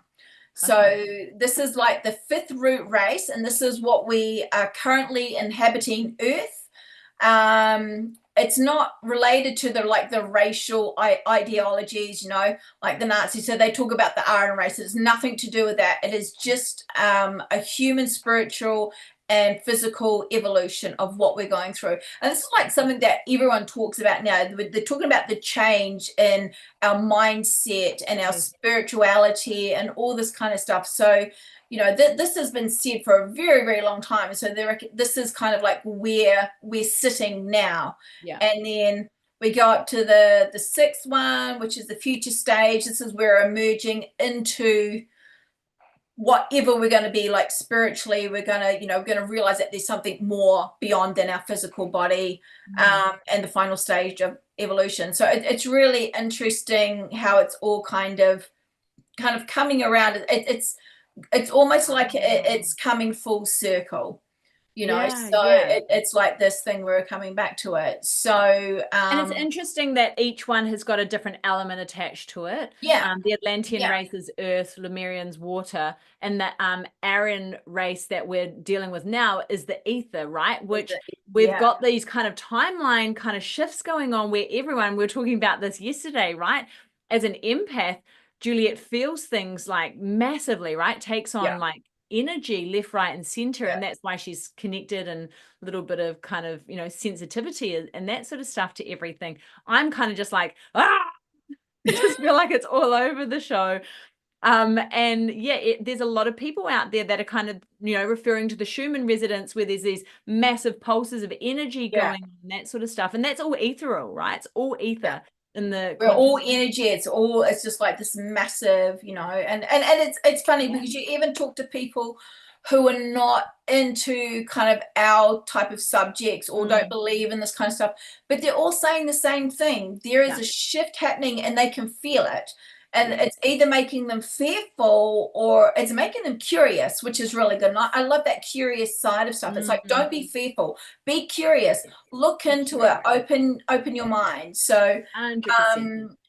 So like I found like the fact that all our information about these Atlantean people have literally just come from these occultists, which have just kind of told us this is basically what's happening. And you know, and I know there's a lot of channelers out there which are talking to the Palladians and talking to reptilians, or maybe the reptilians aren't that friendly, but you know. Sorry. So I mean, there could be some nice ones out there, you know, that this is the kind of the thing. So, you know, and like I said to Lisa, like I've been trying to sort of like research Atlantis stuff like for like the last week and a half, and I was just like, I couldn't find something that I connected with. I'm like, I didn't want to just go down that, I think they're here, or I think they're there. It was like I just needed something a little bit different. And then Rudolf Steiner's name popped up, and I'm like, what the hell does he have to do with Atlantis? And I just went down this rabbit hole, and I'm like, what the feck? So the actual feck. Well, it's so interesting because the same sort of thread keeps popping up in the things that we're researching at the moment, of this idea that if we talk enough about something, we manifest it into reality, right? So now you've got this theory or this general understanding of what Atlantis is. You've got movies that were made from it. Oh my God, last week we talked about Day of the Dead and how there was actually no big giant parades until they filmed a James Bond movie, and then it turned into this thing that they did every year. Giant festival. Yeah. And there was Coco that came out just a little bit after to reinforce it and all this sort of stuff. But those things actually never happened before. And so it's the same with this. Atlantis is a story that was passed down orally to Plato, who then recorded it thousands of years ago. And then some people from the Theosophical Society decided to listen to someone in their head. And it could have been anyone. It was because there was this gap, and it really frustrated people right through the years. It frustrated people. People were like, what about the Atlantean people? We want to know about them, because there's literally nothing said about them. You know, there's like the little odd thing about them, you know, the political side, and they were very, you know, but, you know, and that war. But when it comes to the Atlantean people were enslaving the Lemurians, the Atlantean people were violent and they were technically advanced, you know, that has come from the writings of Helena, what was his name? Blavatsky. Yeah, I know him. Who was the other one? William. No, William. It was William and Rudolf Steiner. But Helena and William Scott were the very first ones. So he was the very first one to write that book about Atlantis in 1896, and basically going on about all that information. So, yeah. So, and like I'd never ever heard of the root race before. Like I'd kind of known like, oh yeah, we come from these spiritual beings, but I'd never ever heard it kind of set into this point. So I found that really, really interesting. So did they have a hand in, okay, and you may not be able to answer this, and that's absolutely fine. I will give it a go. But you know lots about ancient civilizations, strangely enough. So, or maybe you don't. Atlantean. She is actually. No, Lemurian. I know she's a Lemurian. So this root race with the different kind of spiritual beings and the elements that we've moved through an evolution of human existence, essentially. So Helena Blavatsky and William and Rudolf Steiner all had a hand in creating this framework around the Atlantean people and pre and post Atlantean race. So did they have a hand in creating the Lemurians as well, in the story that we know for Lemuria? And then what does that mean for Avalonians? I have no idea. You know, like that. Honestly, it's like, you know, he I think again it's because they've basically put forward going, this is what these people were, because we are channeling them. We are, you know, and this kind of stuff. So, you know, and a lot of people go, oh, there's no records of Lemuria and, you know, and stuff like that. But, you know, it goes back through ancient texts. It goes through shamanism. It goes through all these things. So again, did they basically turn around and go, hey, these are what the Lemurian people are like? You know, that's what I'm were they channeling these people? Were they channeling these? So, and now you've got people that are going into like past life regression and saying I was an Atlantean, I was Lemurian. And so is this a true past life regression memory, or is this manifested because you're desperately wanting to connect with something? Well, I find that really interesting, because I've watched quite a few of these past life kind of regression therapy sessions and stuff like that. And you've got people going in there that don't know about Atlantis. They don't know about Lemuria. They don't know about these ancient places. And they're going in thinking, oh, I'm from here, I'm from here. And they come in and they start speaking these languages. They start talking about this stuff, and they come out of it and they've got no idea. Absolutely no idea, you know. And it's kind of that thing where we've talked about, we don't really know where we're from. We are a spiritual being. We are energy. So what's to say that we haven't kind of come from these things? You know, like I said, it's just like a theory. So Like Rudolf Steiner, he described the Atlanteans as having these etheric bodies. They were like a life force, but they were far more active. They weren't ghosts or energy beings, but they had like their physical body was lighter, and they were more adaptable and more consciousness. Okay, so it is said that they could control animals, they could control water, all the elements, all that kind of stuff, where people talk about magic right throughout history of people being able to kind of control these things or use them or influence them. You know what I mean? Yeah. So in his view, so this is kind of Rudolf Steiner's view, which has come from Helena and William and stuff. So he says the heads were proportionally larger, symbolizing the balance between intuitive perception and reasoning. Okay, their senses were not limited like the 5 that we know. They perceived, they could feel like the forces, weather patterns, and emotions in the air around them. Okay, so they were basically big empaths, which I find really interesting. They could feel that energy of living things around them, where it be the animals, the trees, the air, the wind, that kind of stuff. Connected. Yeah. So so their body had this kind of instinctive link to like nature, natural rhythms, plant growth, tides, and animal migration. And and we talk about the forests and stuff, and how everything is actually connected under the forest.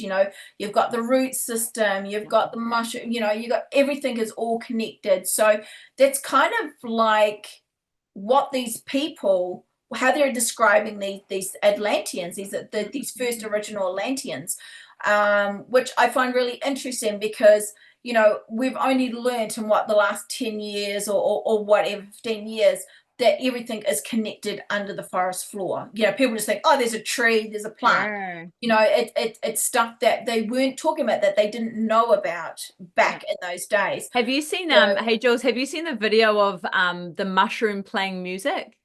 Yeah, there's some just so cool way. And it's like plants connected. reacting to people, and the woman that goes around and asks trees for hugs, and she stands there and she's asking, so you got branches above her, and she's like standing there, it's all all filmed, all live, and this tree will it'll come down. There's that real connection. There's always a connection, same as with Bigfoot disappearing into trees. There's that whole so many there's so many encounters and so much evidence to show that this is just is the way it is. So I totally agree with Rudolf Steiner. I think he's bang on the money. And I mean, Atlantean race just sounds like their avatar, right? The connection between Earth and They were not seen as like some mystical, it wasn't like a trick or something, but this was what the ordinary humans back then, this is what they were. It was natural to them. They had that, that natural connection to nature and that intellect all around them. So Steiner said this clairvoyance gradually dimmed as intellect and individuality developed, meaning that the self-awareness has cost humanity its natural spirit vision. And which I found really, really interesting, because he's talking about how we've become individual. Segregated. What is the government doing? What are these military people doing?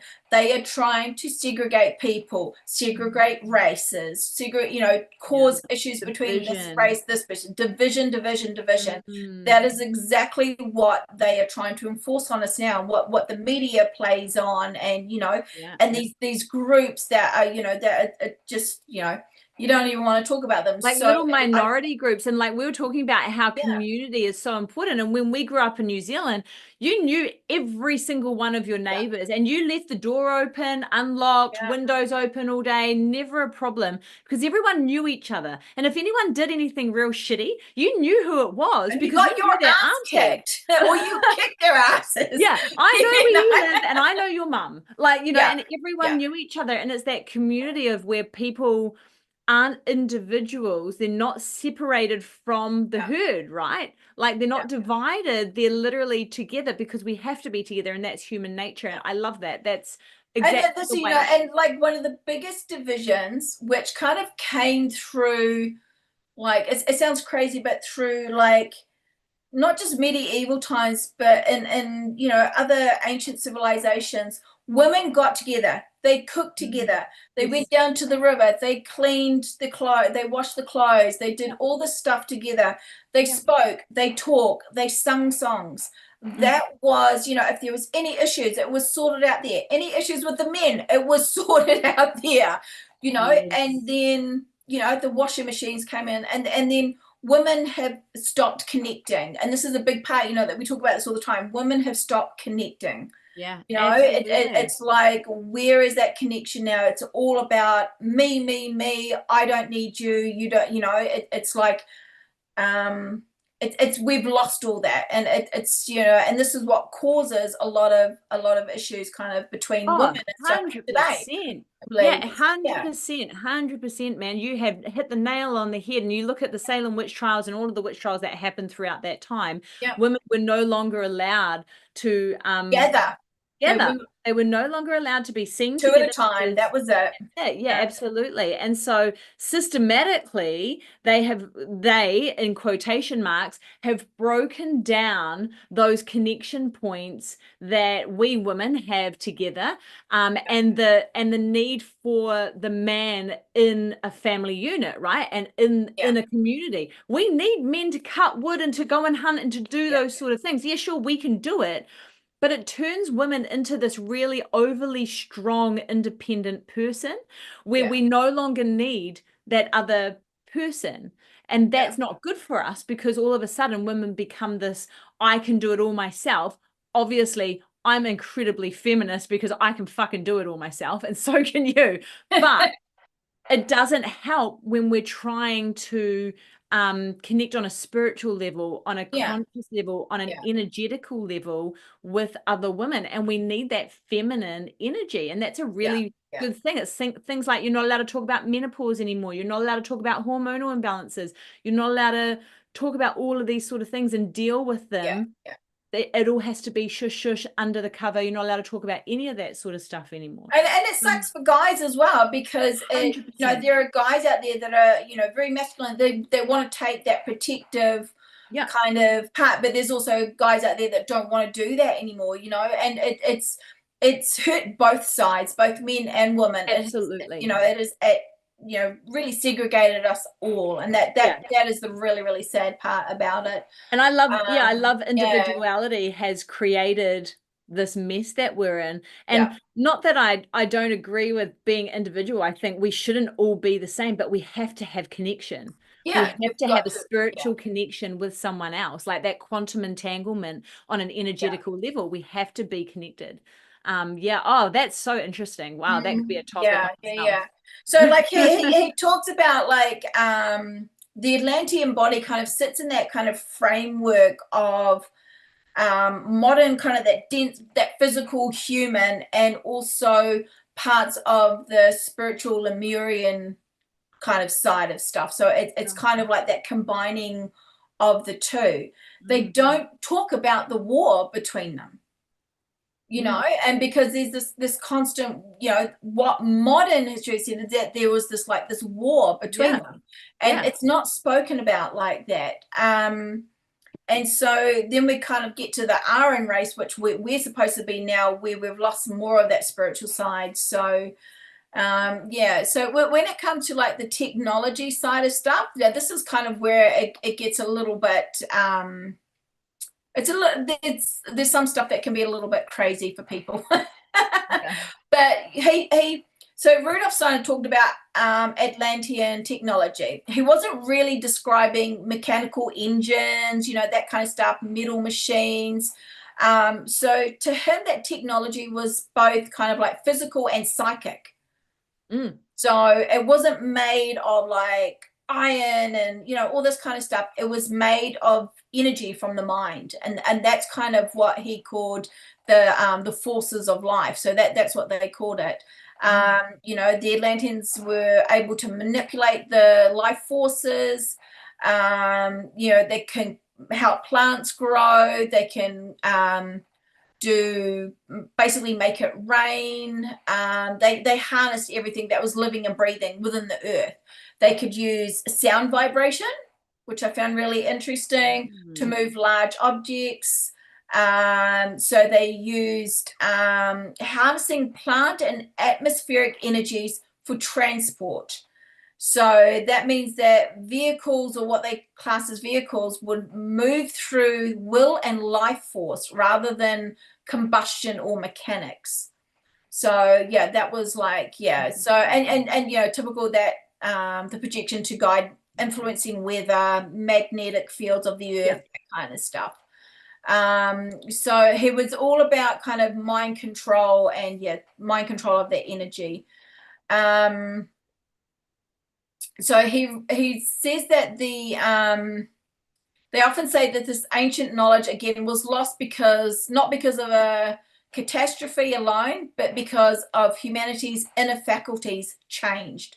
We are changing, so we are changing what we were able to do because of what we're doing. Yeah. Yeah. So it's an interesting theory. It takes out the whole cataclysmic thing of they just got totally wiped out versus they simply evolved themselves out of, devolved themselves out. So he was saying that like their destruction was not just geological, it was moral and spiritual. So the kind of the downfall came because they abused the very life forces that they had mastered. So, and instead of using that etheric power to kind of have harmony and stuff with the earth, they basically turned it towards dominance and experimentation. And so we've heard about this before, about how the Atlanteans did genetic experiments, you know, and that kind of stuff. You know, he's talking about the misuse of water and air forces to stabilize nature's balance. So their manipulation of the floods and stuff basically just cause their own downfall. Anyone?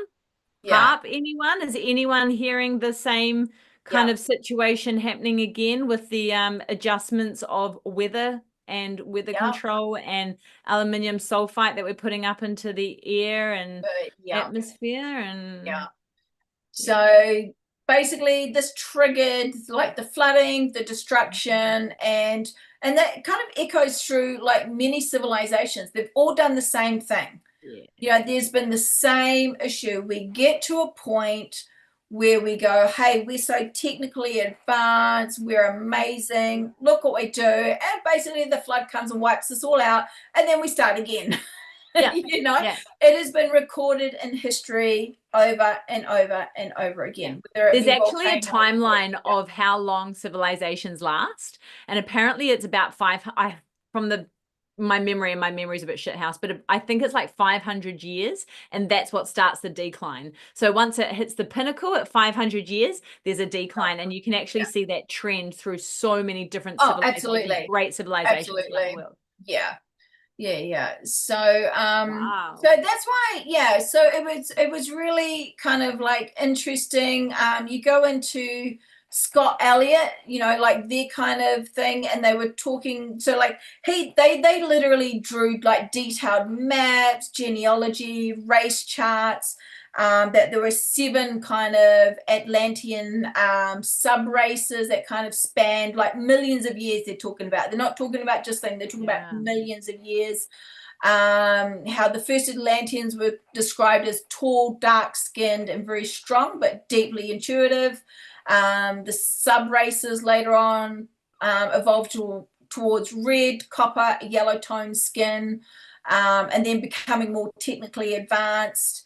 And they were divided into white magicians and black magicians, which I found really interesting. So the white were the spiritual scientists, and the black were the ones who perverted that psychic power. Again, you know, the black-white type thing. And this is where it got a little bit odd, because they were talking about how the cities had crystal and gold airships powered by energy stones. So Yes. They talk about these air fleets, capable of carrying like hundreds of people, towers that collected the sun's force, which is solar power, which can go on. Crystals, Wars, sure. yeah, wars that were fought with sound and vibration and psychic energy. So it was classed as the War of the Magicians. So again, the same story goes. The downfall comes from the corruption of these gifts, the greed, the domination, all this kind of stuff. So it's pretty much the same story that they've done, but just their own kind of a way of interpreting. Can we go back to the war that and the weapons that they used? So infrasound is one of the things that they believe Bigfoot Sasquatch uses to kind of screw with animals, and I know a few people, and we've talked to a few people on our podcast and that sort of stuff about being hit with infrasound, and we're pretty actually, somebody said to us the other day, well, I'm pretty sure you got hit with infrasound when we had our Bigfoot experience in New Zealand. And so that was really, really interesting. And so they use infrasound now and sound waves as weapons against protesters, right? Non-violent measures against protesters. And it's happened in Australia. It's happened overseas in the Philippines and Indonesia, where they've been protesting, and the police officer or whoever will hold up this device, and that it will literally force everyone to start crying, or terrible sounds in their ear, or they literally just fall over and they can't get back up. We talk about like the conspiracy around the government and the black ops and that sort of stuff.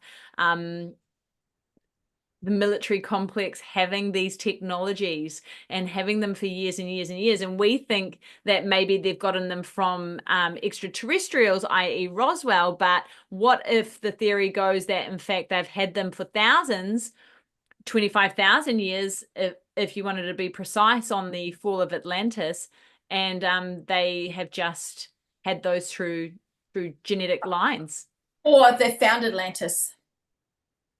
Or they found Atlantis. Or they found Atlantis, and they've been trying to and they're trying to learn how to use basically the power and the manipulation, and using aliens, because not everybody believes that aliens are real. They just believe that the humans, it's just all that kind of stuff. So that's it. What if they've already found Atlantis? They're trying to learn how to use this, because literally everything that they're saying is happening now. There's this like this whole process, and this was written in the early 1800s. Late 1800s, sorry. Where was it? 1896 or something like that. So that is when all this information and stuff started coming out of, this is what it is. So what if they found Atlantis? It's not like, they talk about cities under the sea and stuff. Is Atlantis under the ocean? Is it, there is like so many theories, and people were not saying this is what's going on, but go and look into it. You look at what Rudolf Steiner says, what Helena says, and William, and that stuff is literally happening now. So, and then you talk about the shift and stuff like that. So, And so I remember we did an episode on Lemuria a long time ago, and I had a book, Rosicrucian book, that little beautiful there thing, and I literally read through this around their stones, energy stones, when they talked about the energy stones, these blue energy stones that came from the sky, fell, blah blah blah blah blah, and they used these to power their boats and to power other vehicles and that sort of stuff. And I found that really interesting, because at the same time I was researching that, there was some posts that were coming out on Facebook or wherever of these blue rocks that had been found. Do you know what I'm talking about?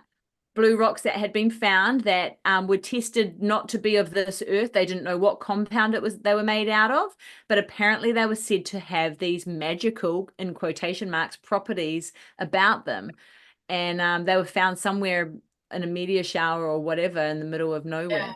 So really interesting. And all of these little tidbits just help to build the puzzle, right? So yeah, so that was it. So like, yeah, I find it really interesting. It makes me want to go and read some Rudolf Steiner and some of Helena's stuff. I mean, I knew of her, but I didn't realize the influence that the three of them have had over our perception of what the Atlantean people are. Because Massively. really, if you take away what they said, we have no idea. Yeah. Absolutely no idea about who the Atlantean people are. We can go, yes, they lived in a round circle city. They were seafarers. That's the original story. You know, yeah. they had, you know, they lived pretty well. I don't know. But that's it. That's, you know, they had a political society, so that means that they were advanced. Yeah, so but that is literally all we know about these people. Everything that is said about the Atlantean people is based on a theory. It is not based on that information that has come through. It is based on channeling. It is based on clairvoyancy. So it's wow. And like we said, you can manifest if you want something bad enough. Yes. You've got enough people. There are millions of people that want to believe in Atlantis and Atlantean, and even subconsciously, you know, the woman who is doing, you know, the regression stuff, maybe because she wants it so bad. Is she manifesting these kind of images and stuff on these people who are doing the self-regression? Who knows? We're just going to put that out there. That's a great theory. You know, because that's it. That's all she wants. She wants to talk. Yes, same as people who channel Palladians and stuff. Is it because they want them so bad that they are channeling, they are manifesting whatever is talking to them? So, yeah. Holy. There's a theory that you need to go and think about, people. Jeepers creepers. There goes another bloody 5 hours out of my life. Yeah. Wow, so because that could be said for 3-eye Atlas as well. Like, are we just manifesting a giant? Are they trying to, the government trying to make us manifest an alien ship coming down? Let's see how it goes. Psyop, man. Bloody hell. It's all about the psyops. Man, that's so interesting. So, okay, let's wrap this up. Tell me your theory, Jules. What's your theory on where Atlantis is? Has it been found? What was it? I believe it, like, I do believe it is a lost civilization. Whether, like, after learning what I have done, was it a spiritual thing? I mean, I do, you know, there is that side where I do believe there's a spiritual warfare going on. Is it part of Atlantis? I don't think Atlantis is what we think that it is. You know, there's like this real, you know, yes, you know, like I was saying, yes, I do believe that there are a lot of civilizations out there. Absolutely. You talk about Tartaria, you talk about Lemuria, you talk about Avalon. Yeah. You know, there is definitely other stuff out there that is, number one, lost, hidden, the narrative's been changed, you know, all this kind of stuff, to basically to stop that understanding for us, for that division. And that's what I found really, really interesting about Rudolf Steiner and stuff. They're, you know, they're talking about how we're losing all of this because of division. So yeah, absolutely, there is something out there. What it is and where it is, I am not overly sure. But like I like the whole, yeah, you know, the fact that girl found those bodies, that, you know, that, well, not the girl, but the scientists have found those 2 bodies, and it's all around that area. My feeling is that it is up around that African kind of area, up around, yeah. So when you say you don't think Atlantis is what we think it is, do you mean like on a dimensional plane, or do you mean like on a, do you think, are you leaning towards kind of what Helena Blavatsky had kind of ideal? I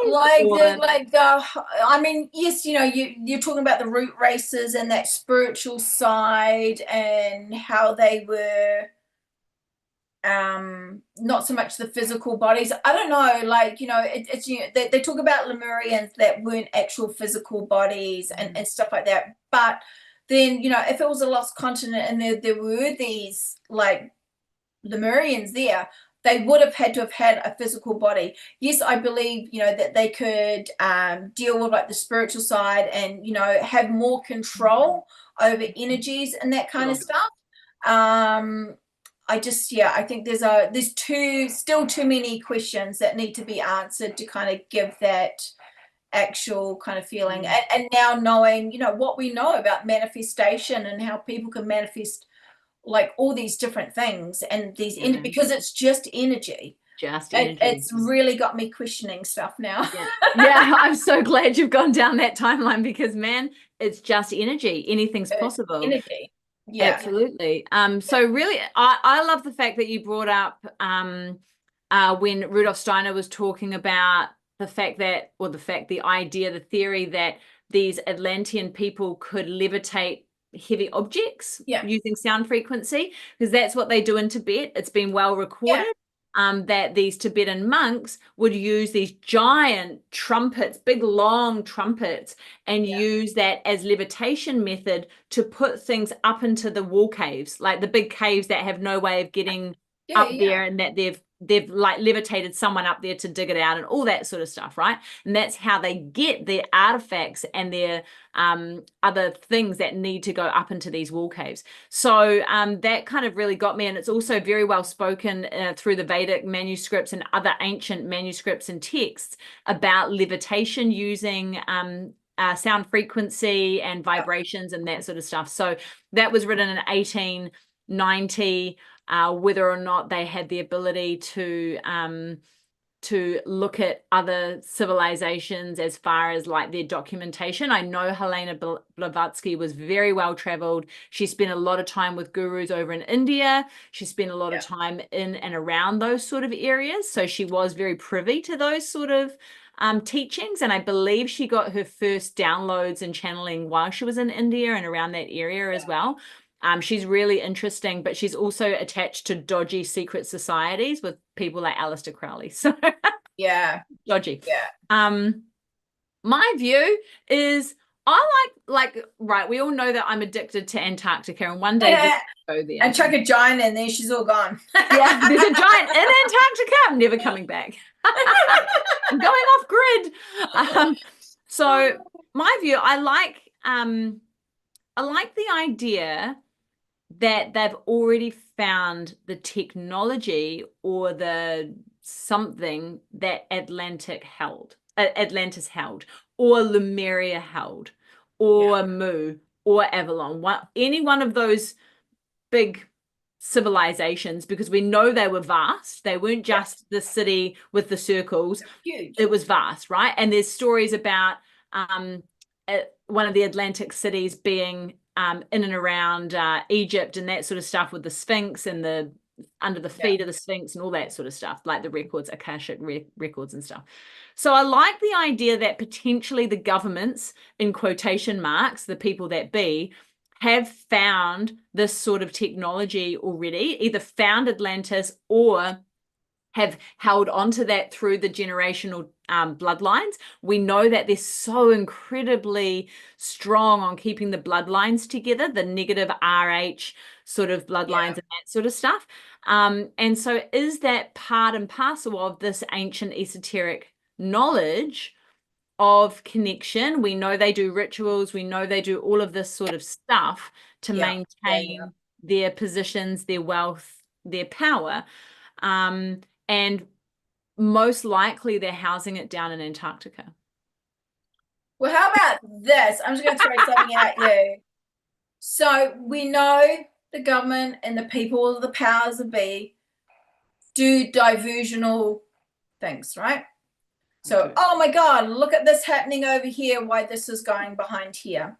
So what if, because there's talk about how alien stuff is not actually alien, it's all military. Sure. So what if they've made up aliens so we can't see the real truth of what's happening over here? So they're using the Atlantean technology to make it look like a fake alien kind of invasion, fake these things coming through, because they can levitate, they can make things go high. If you can use the energy to your advantage, it's going to make it look like it's an alien thing. But, you know, so I'm just For what putting it out there. purpose? The For what enslavement of purpose? all humanity, the digital ID. I knew it. Who bloody knows? So that shit's just getting worse. I'm just Oh, like, that's oh crazy my town. Yeah, God. that's not the show for it. But Yeah. always look after your sovereignty. I think that's the most important thing that we need to remember. It's not about money. Be brave. Yeah. Be brave. Like you don't give your DNA over to people, like you don't sell your soul to the devil, like you don't give away your sovereignty, you know, like be brave on what you stand on, and people will follow you and people will get involved with you, and or you may get sent dick pics. and look, this is the problem when you're or out abuse, there. which we get. Juliet is out there and people know who she is, so feel free to just no, don't send her anything. Oh my God. And don't send me anything, by the way. I'm just jealous now. Anyway, Bedazzle that thing. I tell you what, I'll bloody send you to Antarctica. You go and hang out with the Atlanteans and the too cold. Oh, yeah. Yeah, that's the one thing that's stopping me right now is it's bloody freezing and I'm not good in the cold. No, I couldn't do it. I'm just like, it's too cold, guys. Can somebody else go first? We'll send somebody. We'll send a Cryptid woman's team. Who likes the cold? You can go.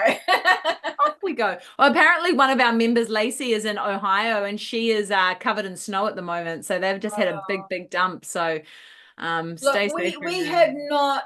We are in spring. We're 2 and a bit weeks away from summer, and we have not stopped raining for about the last 2 weeks. It has been just raining every single day. It is miserable. We have a high of 13 today. It's just cold. We've had electric blanket, but this time last year we were dying. It was already 30 degrees. It is now. It's like a high of 13. We've had electric blankets on. We've had heaters on. We're all kind of, you know, the kids should be in their summer uniforms and they're going to school in track pants and jumpers and jackets. It is insane. So time to come home for a holiday, Jules, because it's sitting on about 23 outside. You guys are warmer than what we are. And yet New South Wales, which is our next state up, has massive fires. I've heard about the fires in Tongariro too in New Zealand, but they've got massive fires in New South Wales. They've got heat waves. And we're just like the state down. It's insane. But I'm just putting it out there. Maybe you're living in the wrong state. I think so. Yeah, possibly. Hey, can I also just, before we wrap this puppy up, can I just send some big, giant love? Put your fingers together and send a whole heap of love and prayers and thoughts and everything else that you do over to the Philippines. Our beautiful social media guru, Ina, is over there at the moment. The Philippines has just gone through one of the craziest typhoons ever. And so we're sending love to her and her family and everyone else that lives over there. And yeah, horrendous sort of situation. And we'll make sure that we give you guys an update if need be. And she messaged me this morning and said I'm okay, so that's really good. But being okay and losing everything are two very different things, you know. So just sending heaps of love over to her at the moment, and she'll be back on track very soon, which is I think that the Tongariro fires that are in New Zealand as well, I think houses have been lost. There's thousands of acres. You know, just safety to everyone there, the firemen, the police, everyone that are working on it. Just be safe. It's very interesting that this giant fire has just started in New Zealand now. So, you know, it's been everywhere around the world except New Zealand, and now Tongariro, which is basically our 3 volcanoes that are in the middle. You got Tongariro, Ruapehu, and Ngauruhoe. They're all there in the middle, and now there's a massive fire going across the top of them. So it's really interesting. It's very conspiratorial, and you could just have a wee little scratch on the surface of that and find some very good information that would point you in a direction. That's for sure. That is for sure. But yeah, hey team, thank you so much for joining us. Please make sure you subscribe. feel free to share this podcast everywhere. Get involved. And remember, if you want to become a part of the society, all you have to do is jump over to cryptidwomensociety.com. There she is. You can become a truth seeker now and join the party in the members portal. It is awesome. Juliet, what are we talking about next week? Do you know yet? No. Every time. She tells me and then I go and research it. Yeah, 100%. Next week, we are talking about women in cool supernatural businesses. And basically what we're going to do for the whole week is we are going to showcase women who are running amazing businesses, big ones, small ones, long ones, short ones, whatever within the supernatural realm. And I can't wait because we're going to highlight some of the amazing women doing phenomenal things in this industry, because we think that it's just tiny and there's no money and, you know, everyone's a podcaster. Rubbish. There are women out there doing phenomenal things, running amazing stores, doing really cool expos, all sorts of different things. Heaps of production companies and things like that supporting in the back end of making these amazing shows. Yeah, and if you want us to talk about your business, talk about you, if you want to join us, come and let us know. You don't have to be a member of Cryptid Women's Society, just women who are doing awesome stuff within these industries. Whether, you know, it's just come and let us know, and we will help promote you and your business. And yeah, come talk to us and talk to us about how you got into the business that you love to do. So absolutely. 100%. So that's what we're talking about next week. I can't wait. It's going to be super, super exciting. We've got bucket loads of interviews about to be released as well. We're filming almost every day at the moment. And we are coming into Black Friday. So keep an eye out for our promos, for our Black Friday promos. Black Friday. I know. No, this was fun. This was a really cool discussion. We've done Atlantis and Lemuria and stuff before, but it was like a really cool, different kind of side of it. You know, like we said, we can keep coming back to certain subjects over and over again because there's always going to be new stuff, always going to find new things. So many cool angles, eh? Yeah. We're certainly not short on things to talk about. Like, there's always going to be something. But anyway, hey, you boys and girls are amazing. Thank you, everyone, for joining us, and everyone that commented today. You are wonderful, and we love you all.